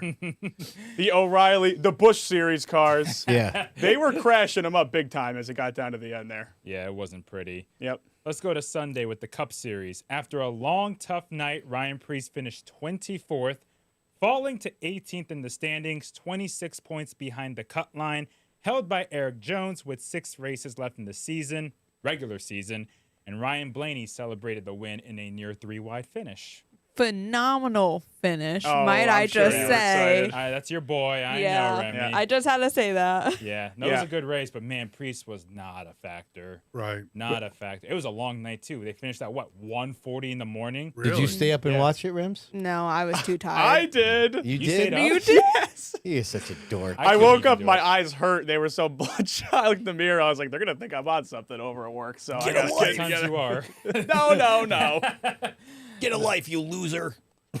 I was on my love for good old-fashioned plate racing. Sorry, Yeah. the tapered spacer racing. Yeah, You got yeah. to say it right. All right. So after all that nerdy stuff, this has been the Dale Hedquist Motorsports Weekly Update. All right. We still got tons to go over. Reminator, get yourself ready now. It's time once again for the Waddell Communications Nostalgia Nugget of the week. Crushed it. Getting better week after week. Nearly pitch perfect. Sid finally caught up to Remy. Remy, why don't you shut the... All right, Diego, we're going to talk about my favorite Speedbowl driver when I was a kid. You ready for this? Oh, yeah. I know who he is. 6 years ago yesterday, we lost one of the legendary late model drivers in southern New England during the 1980s and 1990s. Christopher Lawrence Fry III, Badass. more popularly known as CJ Fry. He hooked up with the car owner Flash Gordon Rogers in the early 1980s, and together they won the 1984 Superstock Championship at the Speedbowl, clinching the title after a spirited season-long battle with Mike LaVetri that went right down to the final race of the season. CJ then drove a team car for Art Moran Jr. during the 1986 season, which I believe you've always said, Diego, is one of your favorite. I remember it clearly. The 97. I'm so happy. 96 and 97. Yeah, teammates. I think that only lasted 1 year. CJ then actually left the area, returned in the early 90s, and once again was driving for Flash Gordon Rogers. Oh, yeah. And they competed at all 3 Connecticut tracks. They won 7 races at Waterford from 1991 to 1994. He also had 11 career wins at Thompson Speedway and back-to-back late model championships in 1994 and 1995. In 95, he also competed at Stafford Speedway, where he won 3 races and the late model championship there. At the time, he joined Phil Rondo as the only drivers to win late model championships at all 3 Connecticut tracks. Corey Hutchins has since joined that exclusive club. CJ was a jack of all trades. He held licenses in electrical, plumbing, and carpentry. He passed away peacefully at the age of only 60 with his family by his side in his hometown of Voluntown, Connecticut on July 13th, 2020. I only went to the Speedbowl for a couple summers when I was a kid because I usually went to the races wherever Brooksy was flagging, which was usually Riverside Park or Thompson, and he didn't really flag at the Speedbowl. But my buddy Chris that I grew up with in my neighborhood, we got to be about 12 or 13. We started mowing lawns in the neighborhood to make a little money, and then his mom would drive us to the Speedbowl. And Chris was going there before I was, and he was like, "Oh, CJ Fry's my favorite," and I just kind of latched onto that. And was one of my brother's favorites. Yeah, I know. I remember Sean saying that, and there was something cool that it was the 6X. Oh yeah, that number made it kind of funky, and so it was definitely cool. And who'd you say is the car owner? Flash Gordon who? Well, Gordon Rogers, and we okay. called him Flash, yeah, after the superhero. Yeah. I'm thinking a lot about Flash Gordon recently. It was pointed out to me, okay, that apparently Joey Logano with the bald look kind of looks like Ming. I don't know if you all know about that, but no, I got nothing. Well, just move on quickly then. Okay. Listen, why don't we do a couple more minutes with our man Ryan Preece? Let's do it. All right, let's go back to the old Waddell hotline and see what we got here. Since you've had your success on the cup level, I feel like there's been a lot of more people from our neck of the woods and driving modifieds that seem to be getting more chances. You know, Justin Bonsignor had a nice run on in Joe Gibbs's cars last year. Andy J's won a race. Glenn Reen's thrown down a couple top 5s in some ARCA races. And I'm just curious if, you know, with all that you have going on, do you see that with the modified drivers getting a little bit more opportunities? And if so, like, do you take a little pride in that you've kind of maybe put some eyes towards to the open wheel guys up here in the Northeast? Well, I think it's opened up some eyes for sure. It's created opportunity, especially I think you guys saw the Ram show, right? And you know that you had Austin Beers, you had Michael Christopher, and those are 2 names that we haven't seen a show like that since the Gong Show with Roush back in the early 2000s. So yeah, I mean when I was younger, everybody would talk about like Steve Park, right? So him getting his opportunity or coming down and how those opportunities come about. Racing, trying to get that opportunity now is much different than when it was for Steve Park, just like it essentially was for me. And how mine came about with Tommy Baldwin, the first one. So yeah, I mean, I don't want to say I'm a trailblazer for him. I think I just try to set an example of how I did it and kind of the map that I took to do it. But it's different for everybody. Like that's the other thing I tell a lot of younger parents or drivers. There's no set roadmap. You don't have to be in a Legends car and then race a super late model and then race an ARCA car, and then you're in trucks and Xfinity and all that stuff. Like, it doesn't work like that. And to me, I'd rather go see. I actually had a question, a couple of years ago. A kid asked me, he's like, I can go run Daytona in an ARCA test, or I can race up in the Northeast. And I was like, well, you should just run the full year in the Northeast and win a bunch of races. And, I think that's more important, is to create, somebody that when these teams hear about your name, they know of it. And, so that's important. And how about this? How much of a perspective change is it now that you've grown a family? Your risk tolerance is a little different. It's my father said to me a long time ago, he's like, you're probably gonna look at things a little different when you have kids, and there's people to think about outside of just yourself. And yeah, I mean that's still very much that's the truth.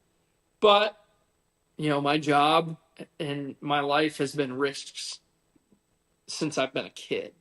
The difference is I'm doing them at 190 miles an hour now. And I have no fear. I feel as a race car driver, we're numb to it. One of the things I tell people, because I got a lot of calls after Daytona, and everybody was worried about my mental state, and I looked at them and they were telling me about accidents that they had, off the track.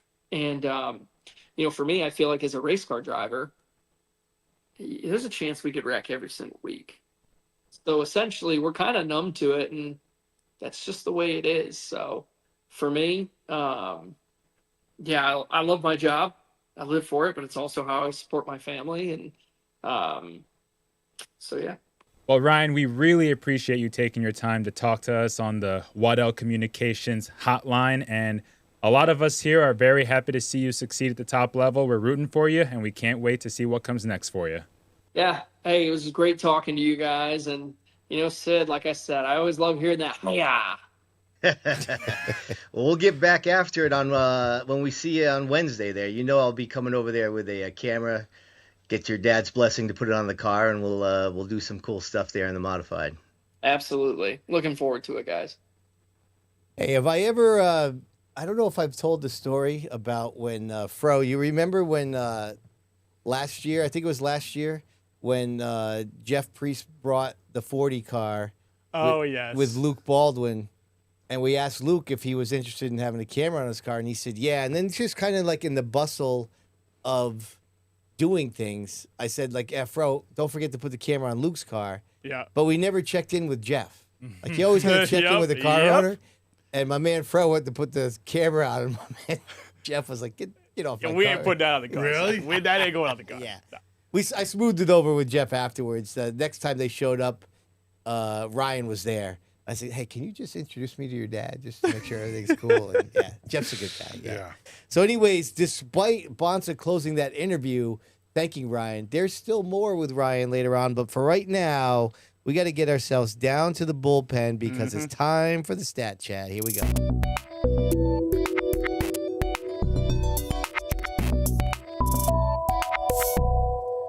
This may actually be one of the latest Who's Retiree stat chats ever. We just had a lot to talk about, but damn, it's getting into the wee hours here. Yeah, that's right. Now we got some street stock related ones coming up.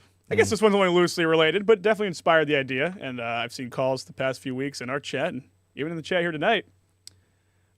When it comes to a driver who's too dominant in a division, but still, legal every week, are paid bounty promotions appropriate, especially in a division with season-long points? And if they're going to happen, should they be crowdsourced, or is it okay if it comes from the track itself? If I remember correctly, in 2018, I think Stafford held up a bounty for Tom Fern because he won, I believe, 6 in a row. If somebody can correct me, let me know, because I think Stafford actually did a bounty because he was winning so much. There was definitely a bounty on him. I think this one was track done. Yeah, right. I mean, bounties go back. I mean, I remember doing research, from the 50s, I think, early 60s. So, I mean, that's always been a thing. I think it definitely kind of gauges, I don't want to say gauges, but, there used to be a promotional aspect to it, at least from the research I did, that when there was a bounty, there was endless ads about it. Like, come stop Bill Slater or Ed Fergie, whoever it was, right? And I feel like even they had the bounty last year with Ray Christian, and it was like kind of promoted, but it wasn't. they don't seem to be heavily promoted things as they used to be. Right. Whether that's good or bad, I don't really know. I kind of think they're neat. But I've always wondered, so if there's like a $200 bounty on Ryan Waterman and Ryan Waterman does not win, does the 200 go to the winner, or does it carry over, or how does that if work? Waterman does win? No, if he doesn't. Sorry, if Waterman wins again, so the bounty would be $200. It would go to whoever could defeat him, right? Yeah, who would win the race? So if Ryan wins again, does he get the money? I think it gets held for the next Yeah. week. I think it just stays until somebody eventually beats them. In some cases, it even increases. I mean, if it Yeah. really, like, if, they open the bounty up and he gets 3 more off, like, who's to say Well, that some would be- sponsor doesn't come in and say, oh, let's double it up. Yeah, I feel like the tracks would do it these days if there was a sponsor behind it. Isn't that how almost everything could you works? imagine being Waterman though on a green white checker with somebody like my brother behind him for $800? Right, $1,000? Diego, it could be for $6 when it comes to Sean. It doesn't Well, that'd be matter. for free. Yeah. But I'm telling you, somebody of that magnitude that's willing to go in there and get real nasty and screw up Waterman's season, Right. Yeah. that would be bad. Well, I think usually they have a parameter that they can't wreck the guy, right? I feel like usually that's at least implied, if not officially said. correct. Like you can't wrect the person to win. Don't say. Well, that's an unfortunate can't line do of fine that. print. No, you can't do Yeah, I that. get that. So the Ray Christian deal though, the bounty for that was a lot of fun. The mini stocks last year, Yeah. the drivers really had a good time with it, Yeah. including Ray. I've always thought it was a cool promotion, especially, if it keeps rolling on. I feel like, it makes the driver a little bit more desperate, the driver who the bounty's for. The field gets a little bit more excited about it. I just wonder, like, in a situation where it's like a season-long points thing, or maybe, that guy missed a week early, but now he's in a points race. I'm like, would they feel like they're, I don't know. I'm like, does that really affect them that much? No, I don't But- think so. I feel like they kind of enjoy it a lot of the time. One question I do have is just like, with the bounty out, there will be at least maybe one person that might wreck, like, say, Waterman, right? So is that going to be allowed? Like, you just fully Well, that's what wreck we were someone? just talking about. Yeah. Yeah. No, most bounties I remember or have heard about, they usually don't permit just taking somebody out or taking whoever is being bountied out of the race.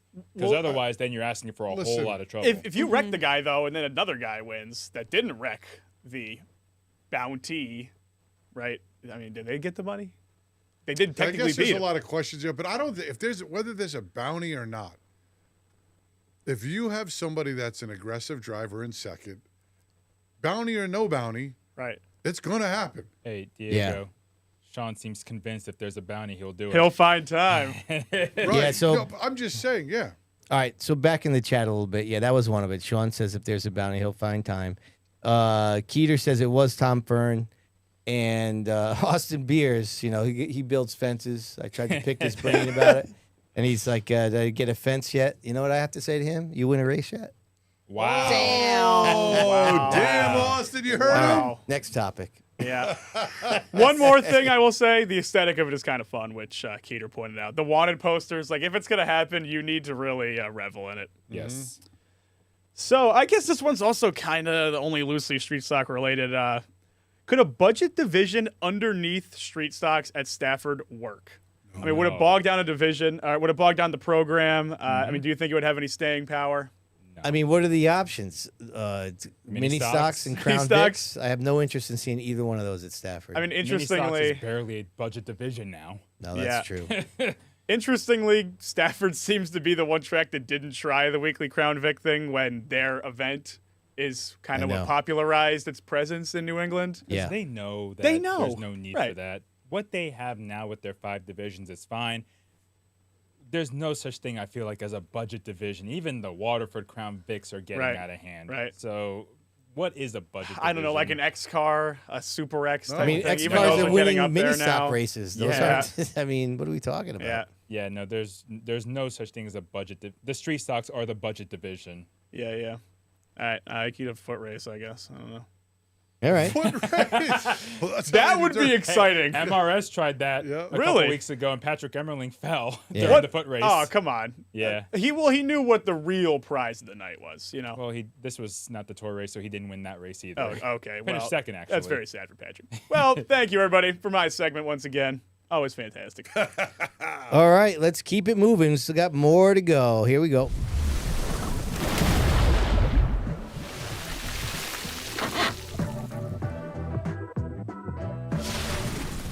All right, big thanks to our friends over there, Waterways of Cape Cod. They got to be hopping now. It's that time of year. Diego, you remember our man BT talking about this guy, Chad Baxter. Yeah. I saw that guy a lot. He became the third driver in Speedbowl history to win 2 street stock races on the same day. The first to do it, Diego. Any ideas? That's right. Edwin Jr. It was Ronnie Oldham Jr. Oh, yes.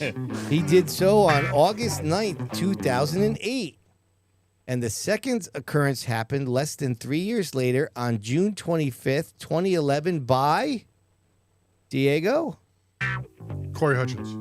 That's right. It was Al Stone III who did it. My brother. Those are the 3 drivers who have won 2 street stock sportsman, limited sportsman, strictly stock, whatever you want to call them, in the same day at the Speedbowl. Now, listen, we got a little fun thing to do here. You know, Ryan called in. And we said, you know what? I think we can still probably do a Fast 5 by Hair by Emma Monahan. So let's go.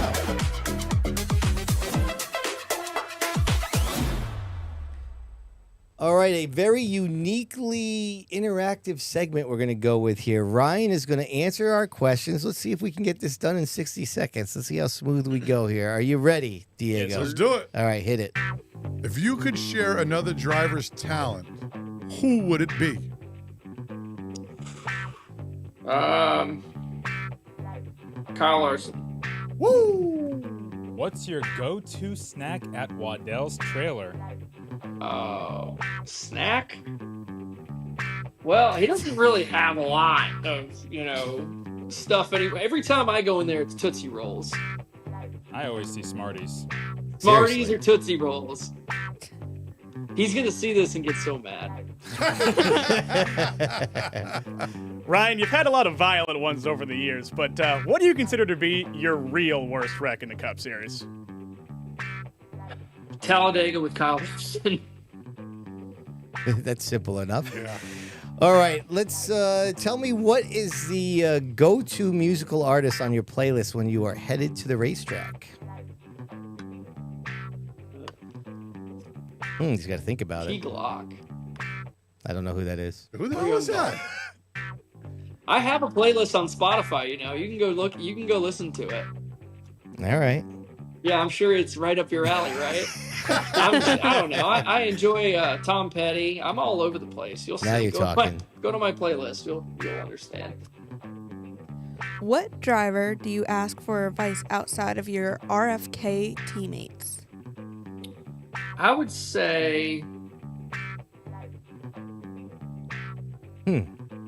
Tough one, right? Some of the stuff that sticks with me the most is probably Ryan Newman.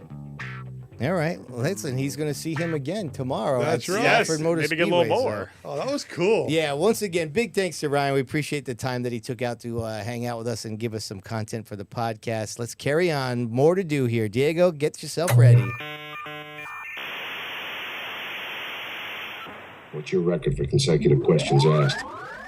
Woo! Here we go, folks. All right. Okay, what?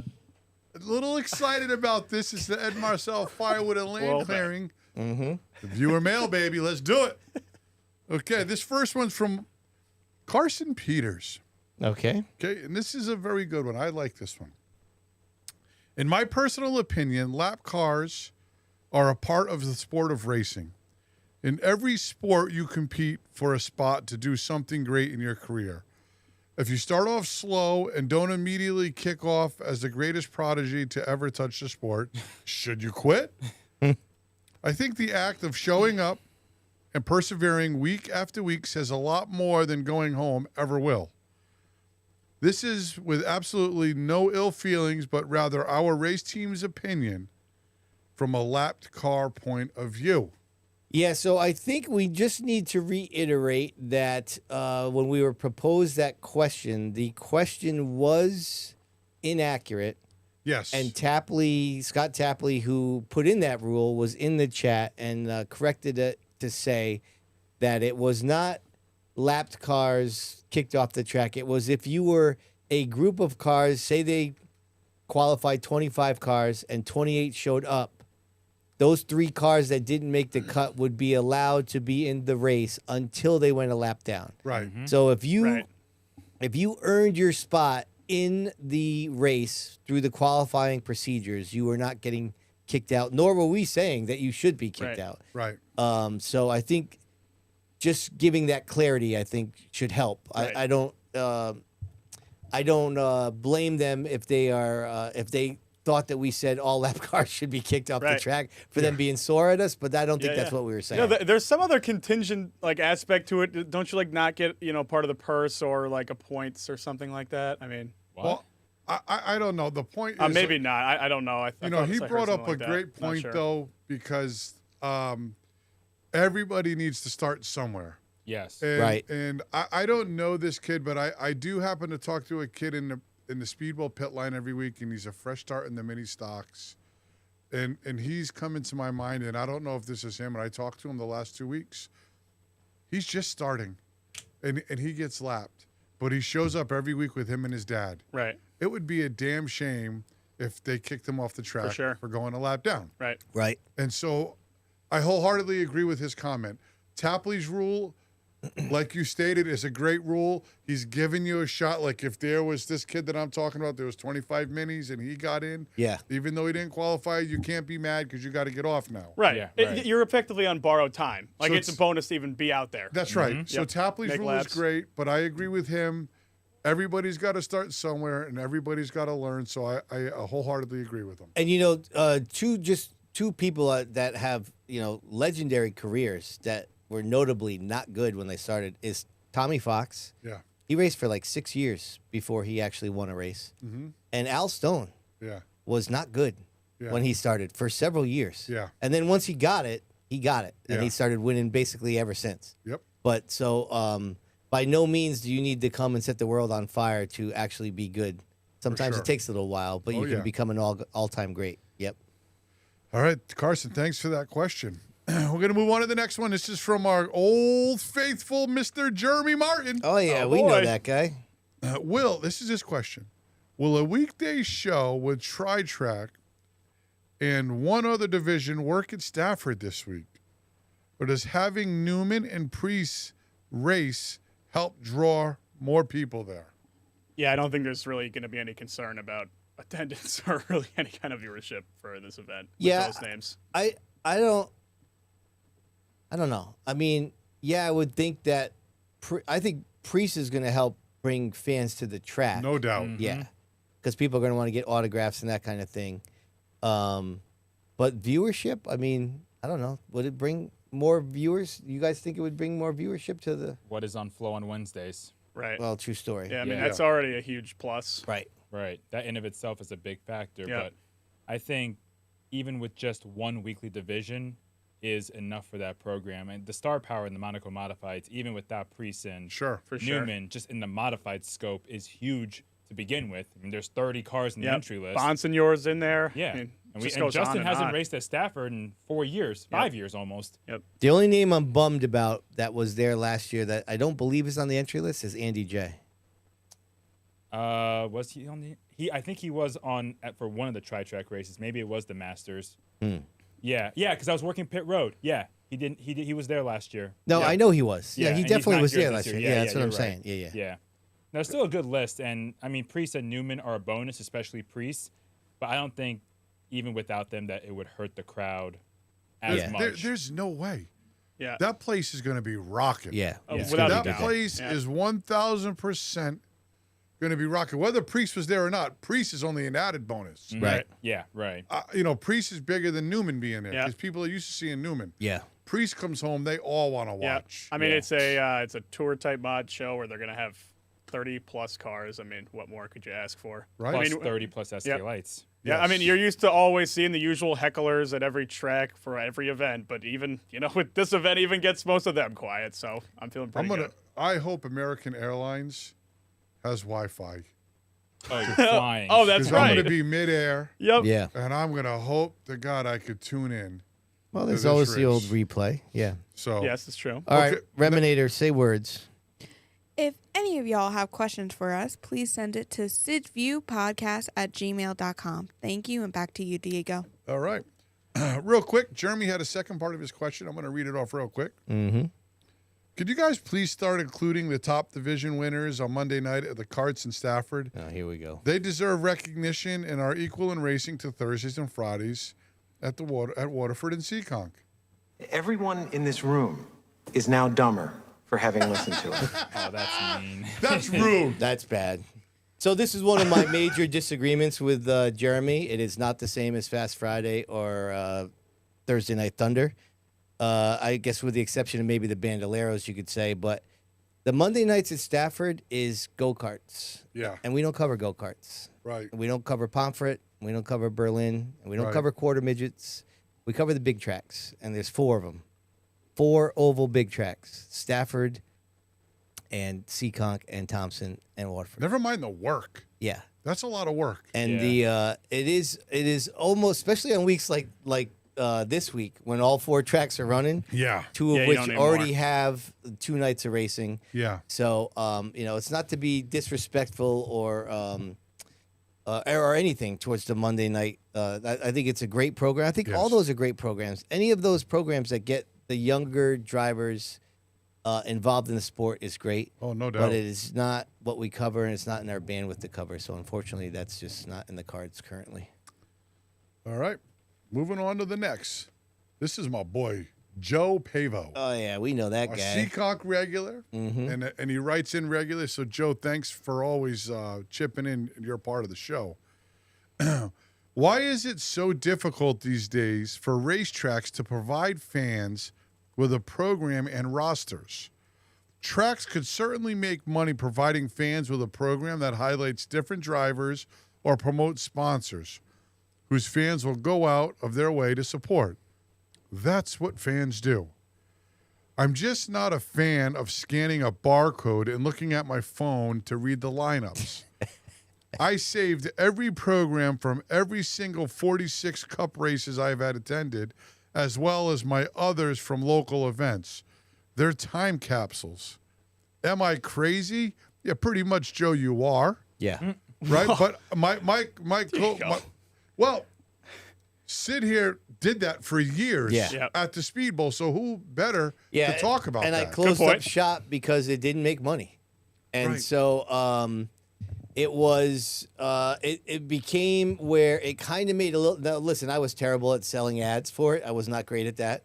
A matter of fact, Critical was one of the few people that bought ad space Right. when I first started. Right. And but it was not a lucrative venture. And as the years went on, I never really sold a lot, and I never sold a lot in the grandstands.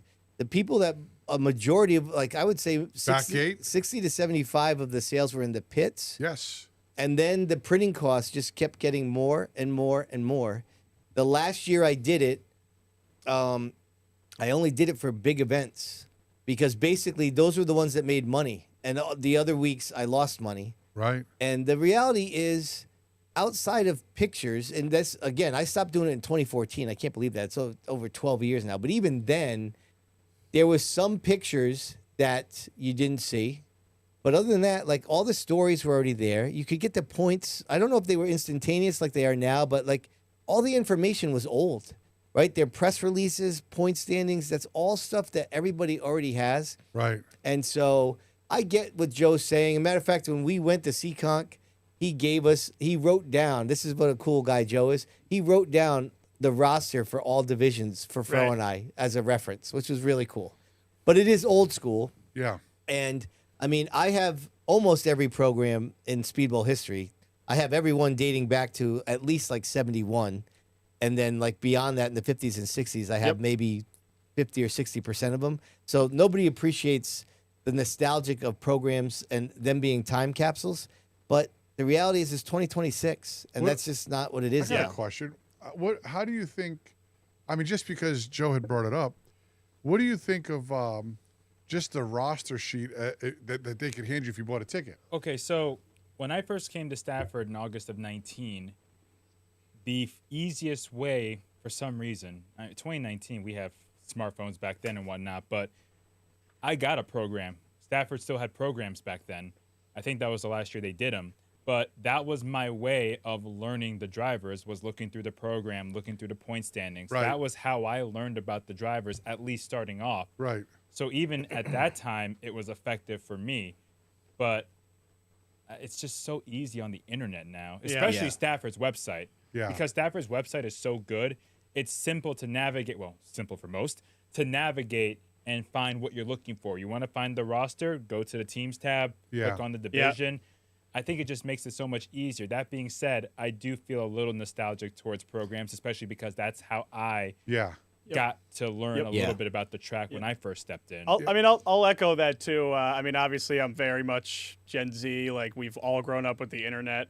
But there is sort of like this temporary nature to the internet where, websites and databases can just disappear like that. Meanwhile, a program or like a magazine you get from a track, you always have. You look back on it. It's nice to have something in your hand where you can say, wow, I remember going to this race.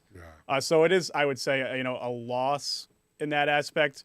But to Sid's point, the benefit that they provide on the whole, unfortunately, just kind of got priced out of existence with the current flow of information. Maybe Joe's not that crazy. No, I would be fine if they came back. I kind of like it. Well, I like it. Here's the thing. I got a program for free because I was an intern. So I didn't have to pay for the Yeah, program. a little different. Well, listen, that was another segment of Ed Marcel, Firewood and Link, clearing viewer mail. Thanks for sending those guys in. Back to you, Sid. All right, let's keep it going. Couple more segments to go.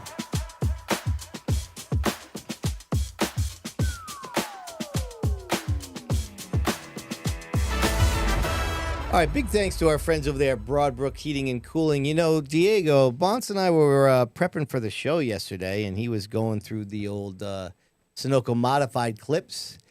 And he says, Derek Randstrom, I don't know much about that guy. Unbelievable. And I said, oh, you know what? It made sense because he got here in 2019, and Derek was basically out of the scene by then. But back in the day, he was a young gun, so to speak, right? Yeah. That's this guy right here. Remember him? Oh, yeah. He is a three-time pro stock champion at Thompson Speedway. He won titles in 2009, 2010, and 2012. With his birthday in late September, he drove a majority of those seasons at the ages of 17, 18, and 20. Wow. His third title came during the last Supermodel late season at the track before they dropped the division during the 2012-2013 offseason. This was during the era, by the way, when Thompson still held weekly events. Oh, yeah. I remember this car very well. And he's got 25 career wins at the track. Wow. Derek also has 7 wins on the Path North Series, plus 2 past national events. He also has 3 Granite State Pro Stock wins in only 6 career starts, and 11 starts on the old K&N Pro Series East with a career best finish of 5th in 2012 at Bristol.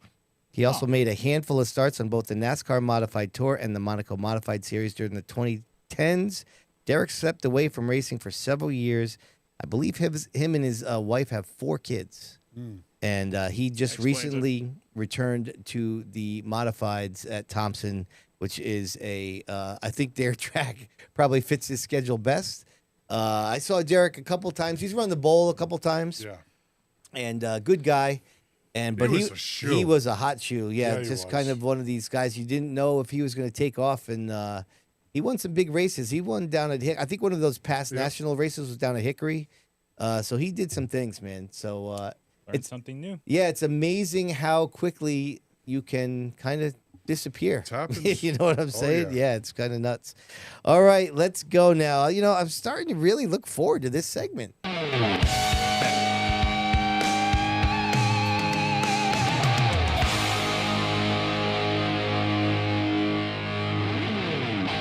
I'm talking about right there. Another oh boy, another trifecta right in your face.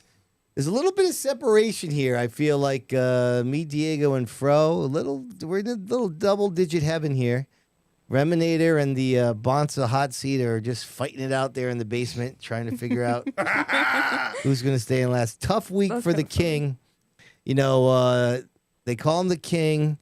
He finished outside the top 15, I think, in both mini stock races and threw up the old donut in the pick'em. So he's not the king in that respect. But anyways, the order is going to be our man BT over there picking for the hot seat, then the Reminator, and then Fro, and then Diego, and then the current leader of the pick'ems, your friend and mine, Sydney Aloysius DiMaggio.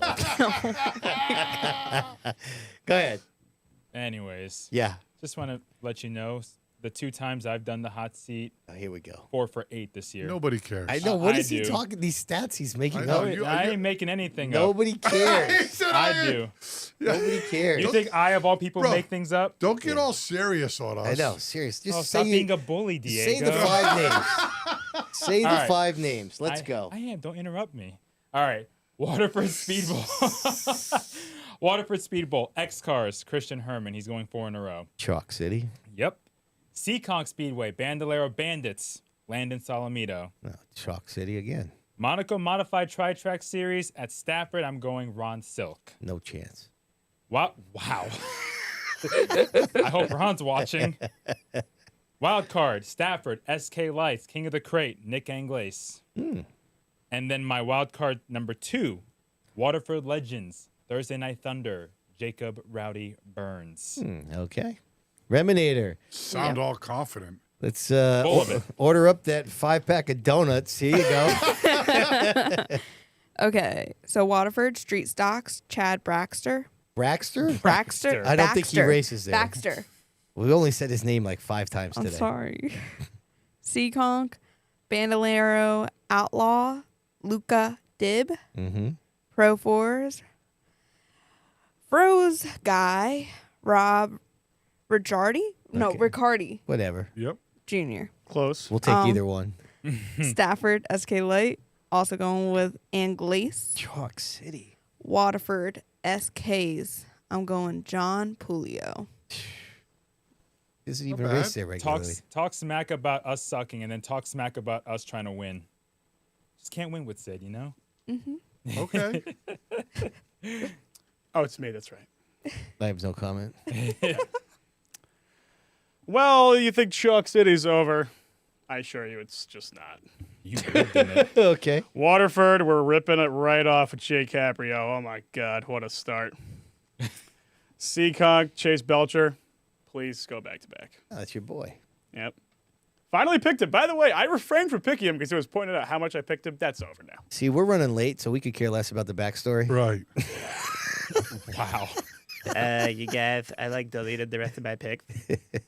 We got Act with Montmagny, maybe is how you say that one. Montmagny. Yeah. Great. There you go. Gabe Shoves Brown. it right in your face. Yeah, I knew that was coming. Yeah. SK Lights at Stafford, Nick Anglace, he's got a little while to do it. And my Thursday night legend car pick is Jacob Rowdy Burns at Waterford, I should clarify. Wait, what was your ACT pick? Brown. Oh, Gabe Brown. Okay, I didn't hear it the first time. Did I not say? I might not have said it, actually. No, you said Gabe Brown. Okay. I was too busy thinking about, say it again, Bonza, please. No, we're moving on. Okay. Even Keeter's in the chat going 4 for 8. Yes, Who cares? sir. All right, Diego, go. Are you ready? Yeah, we're ready. Okay. So here's what we're going to do. Oh, God. Now, he's making some last minute. I am. I was just making some last minute pick'ems here, but I don't know if, hold on one second. Okay, No. I'm good to go. All right. SK Lights at Waterford. Yeah. Jordan Hadley. Okay. Seaconk. Airtime, they call him. Airtime. Seaconk. Pro Stocks. Dave Darling. Okay. Touring Series. How do you not go with Monaco here? I mean, everybody should be picking the Monaco race. Don't tell us what to do. I'm just telling you. I'm going. This is the underdog, but not really the underdog. Chapman? Ronnie Williams. That is not an underdog. Well, there's so many big names there, but Ronnie Williams got a good shot. You saying he's not a big name? He's a big name. Okay. X-Cars, Christian Herman. Don't get screenshotted again. I was going to say, stop, Diego, stop, you're just stop, asking for it, bro. He's asking for it. Get into it. I'm going to get, yeah, right? Ronnie Williams, I am sorry. You are a big name. Straight to the Okay? front pages again for this guy. Seriously. Did you hear me? Christian Herman. Yeah, we heard you. CONT Crown Vics. Who did I pick? Mike Cavallero. All right. I'm coming for your ass, Sid. I'm not changing a thing. You ready? Good. Go for it. Speedball, Super X, Sean Skinner, bang. Nobody cares. Pro Stock, CONT, not changing it. Dave Darling. Dude, you're such an Gonna idiot. water whiz right in your face. Some whiz. You like Touring Series. I am not picking the Monaco. Going Pro 4s. Bad luck for Fro is Money in the Bank for Sydney. Brett Meservey. Talk about it. Ah. Sport 4s. Who's beating Arthur Miak? Nobody. Money in the Bank. SKs. I mean, Remy picked, but she's like 3 dozen behind me. I don't care. Pulio. Talk about it. There's your 5 winners. Have a nice day. Let's carry on, shall we? What an idiot.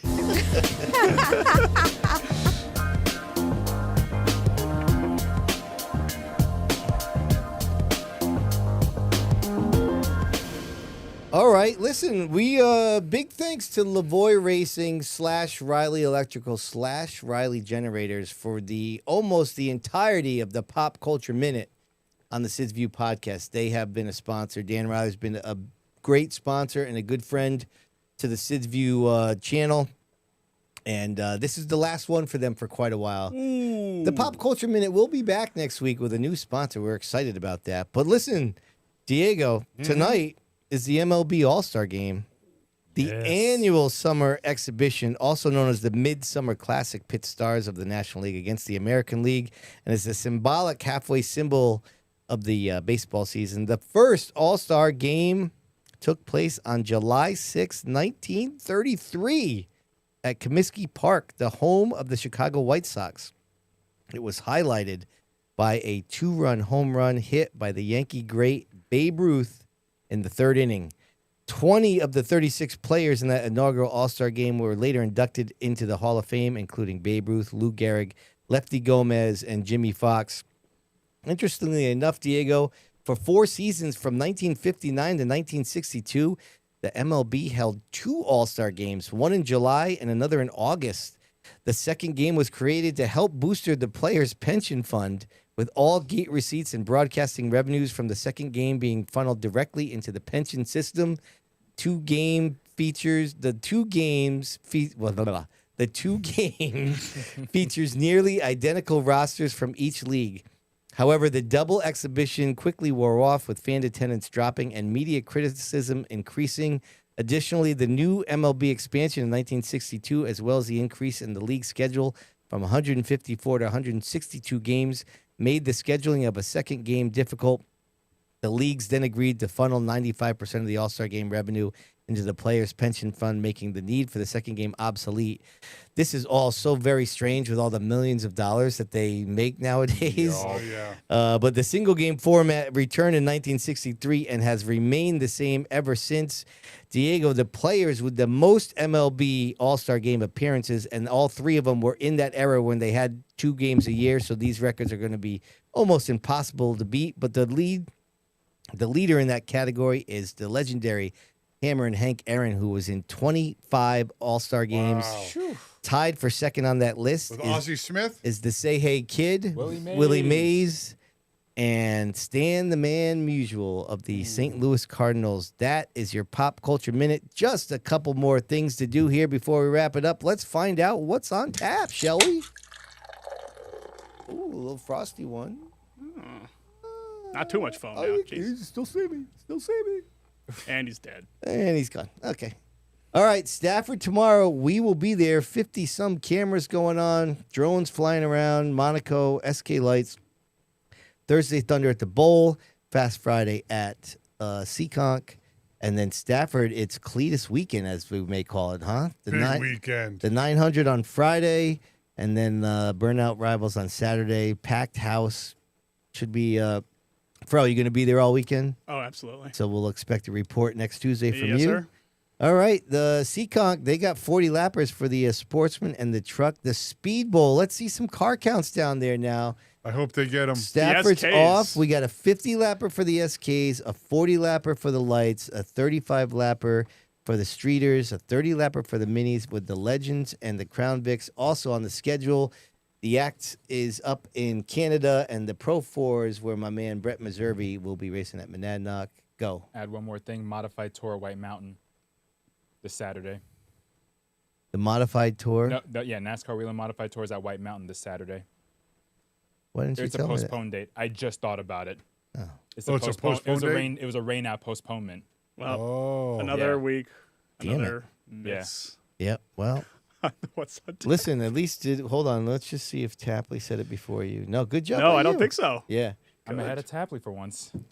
Keeter said Sid did a Remy. Yeah, I know. Well, I sit right next to her. She rubs off on me. All right, here we go. Never mind. Carry on. Who are you?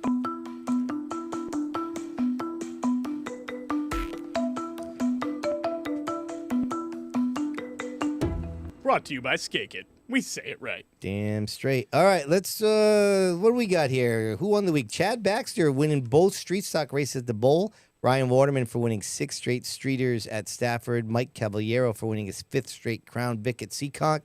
Luca Dibb, 5th straight Bandolero Outlaw race at Seekonk. Mike Henriques winning his first career sportsman race at Seekonk in just his 4th start. Brian Wilkinson getting his first career legend car wins at Seekonk on Friday. Michael Bennett for his epic rant on Adam Gray. Jeffrey Battle for sweeping the Supermod races this week. Patrick Emmerling, Brett Meservey, Troy Talman, Adam Gray, CJ Canfield, Todd Owen, RC3, Ben Pollard. What do you got? Troy Talman. Oh, I like that. All right. Very good by you. You know what? I'm going to get a little different response here. Going super mods. I'll give it to Jeffrey Battle. 2 for 2 on the week. All right. We know that guy. Reminator, what are you thinking? Doing Adam Gray. Yeah. Mm-hmm. Okay. I guess we'll, excuse me, we'll allow that. It's not often I burp in the mic during the podcast, but that's what I think. There's a couple of half burps every now and again. Let's see. You know what? I'm going to double up on Diego there. I like that. I'm going to give it to Talman. You know what? Winning an SK race at Stafford is very difficult. You know, Keeter brought up an interesting point. MRS racing last weekend at White Mountain, that was actually pushed up a week because of the modified tour. Oh, yeah? Yeah. Didn't know that. I can't believe that we missed that. That's a bummer. All right. Fro, what do you got, bro? I like the Talman pick. It's a very sympathetic pick, I guess. I don't know. It's a guy. It's just the guy you want to see win. I mean, when have you ever had a bad interaction with Talman? I can't think of a single time. I don't know who has. Okay. I was thinking Waterman too, just for continuing the SmackDown, but I think I went with that last week. So Talman it is. Okay. Rich, Racing America Oxford Plains cameraman lost the week. That is correct. That is definitely That's correct. Awesome. All right. Well, Fenceline picked someone in our area this No week. kidding, Can huh? you believe that? Damn, all right. Seriously. Times are a-changing. All right. Well, let's, Fro, you said Talman as well, huh? Yes. All right. So here is the studio picks. You ready? Yep. Talman for 3. Yep. Jeffrey Battle for 1. And Adam Gray for 1. So we're going to run that one more time. Who's the last two? Jeffrey Battle for 1 and Okay. Adam Yeah, Gray for yep. 1. A lot of diversity here in the chat. Yeah. Yes. Bryson Robideau, Luca Dibb, Mike Henriques, Remy and Sophie for doing Victory Lane in my absence. Oh, yeah. Thank you, Wow, Jeremy. Remy, you're getting a vote. Thank you, Jeremy. I appreciate it. How What? meaningful. That is I know. unbelievable. What a suck up. Waterman the Hunted. I like that. Mm-hmm. All right, let's wrap it up here. Come Okay, on, okay, 906. okay, What do we okay, got? okay. Sounds you make. Well, listen, real quick. I'll give them a couple more times to vote Diego, because you know how we like to do it here. We want to tell them that if they go to the old Shopify store, get themselves some Sid's View gear. If you win the week, we send you a coupon code for $30 off your order. Get yourself some good gear. All right, now you can speak, Fro. What do you got? Well, everyone has a single vote. Wow. Except for one person. So here we go. Holy smokes. Bryson Robideau. Yeah. These are all the people who've won, by the way. Yep. Luca Dibb. Mike Henriques. Awesome name, by the way. Adam Gray. Jeffrey Battle. Remy and Sophie. Remy, Congratulations. Yeah. You didn't win, but you got it. I mean, it's good enough That's for me. good. That's Good job pretty good. by I've you. never gotten a freaking vote. Waterman the Hunted. Yeah. And the winner of this week, as the only multi-vote winner with 6, is Troy Talman in the number 6. Wow. It Good is job by bad. him. I like that. All right, Gretchen Robideau threw in a Bryson vote there, but it would not have unseated Talman from the win, but we just thought we'd shout that out. Don't forget now, you're going to follow us on socials. Get a lot more content from our chat with Ryan Preece and all kinds of funny stuff. Diego, take us home. Oh, yeah. Special thanks to Dale Headquest Motorsports for the weekly update. Of course, Midstate Site Development for the results ticker. Waddell Communications for the Nostalgia Nugget. Couldn't do without Hoosier Tire Reach for the Stat Chat. Broadbrook Heating and Cooling. Did you know? Serapro of Norwich always representing the chalkboard chatter. As Sid said, the water whiz in my face for the step splash. Thank you to Water Whiz. My beautiful baby girl here by Emma Monahan. Thanks for the Fast Five. Northeast Trucking Off-Road. I'm on a comeback here. Thanks for the weekly pick'ems. Ed Marcel, Firewood, and Land Clearing for viewer mail. Much appreciation. Preferred Fabrication. Quote of the week. It was back. Thanks to Mr. Bennett. JDL Motorsports, Busy Bees Learning Center, Chassis Pro, and Myers Creamery. Thank all you guys for helping us out with the point standings. Skate It LLC Property Management for who won the week. Lavoie Racing, it's been a great run. Appreciate what you guys have done. Thanks for the Pop Culture Minute. Northeast Performance Parts for what's on tap. Waddell Communications for dialing up the hotline. Oh, that was cool. Special thanks to our special guest tonight, Mr. Ryan Preece, for calling in this week. Now, that is one for the records for the pod. Thanks to Vault Productions for this kick-ass studio, because it sure is badass. Word. All our podcast members for your continued support. It doesn't go unnoticed, so thank you very much. And all our viewers tonight, thanks for tuning in every week. We'll catch you next week. I'd like to say a special thank you to Flow Racing, Stafford Speedway, Northeast Short Track Network, Racing America, Speedbowl History, Derek Rose's Racing Videos, PRVL Creative, Yankee Racer for the videos tonight. Also, a big thank you to Howie Hodge, Fran Lawler, Mike Messina, Gordon Rogers, Mark Allard, Sari Ramstrone, Granite State Pro Stocks, Race Dog Photography, TK Race Photos, and Scott Nickel for the photos tonight. So close. We'll see you next week, 7 o'clock.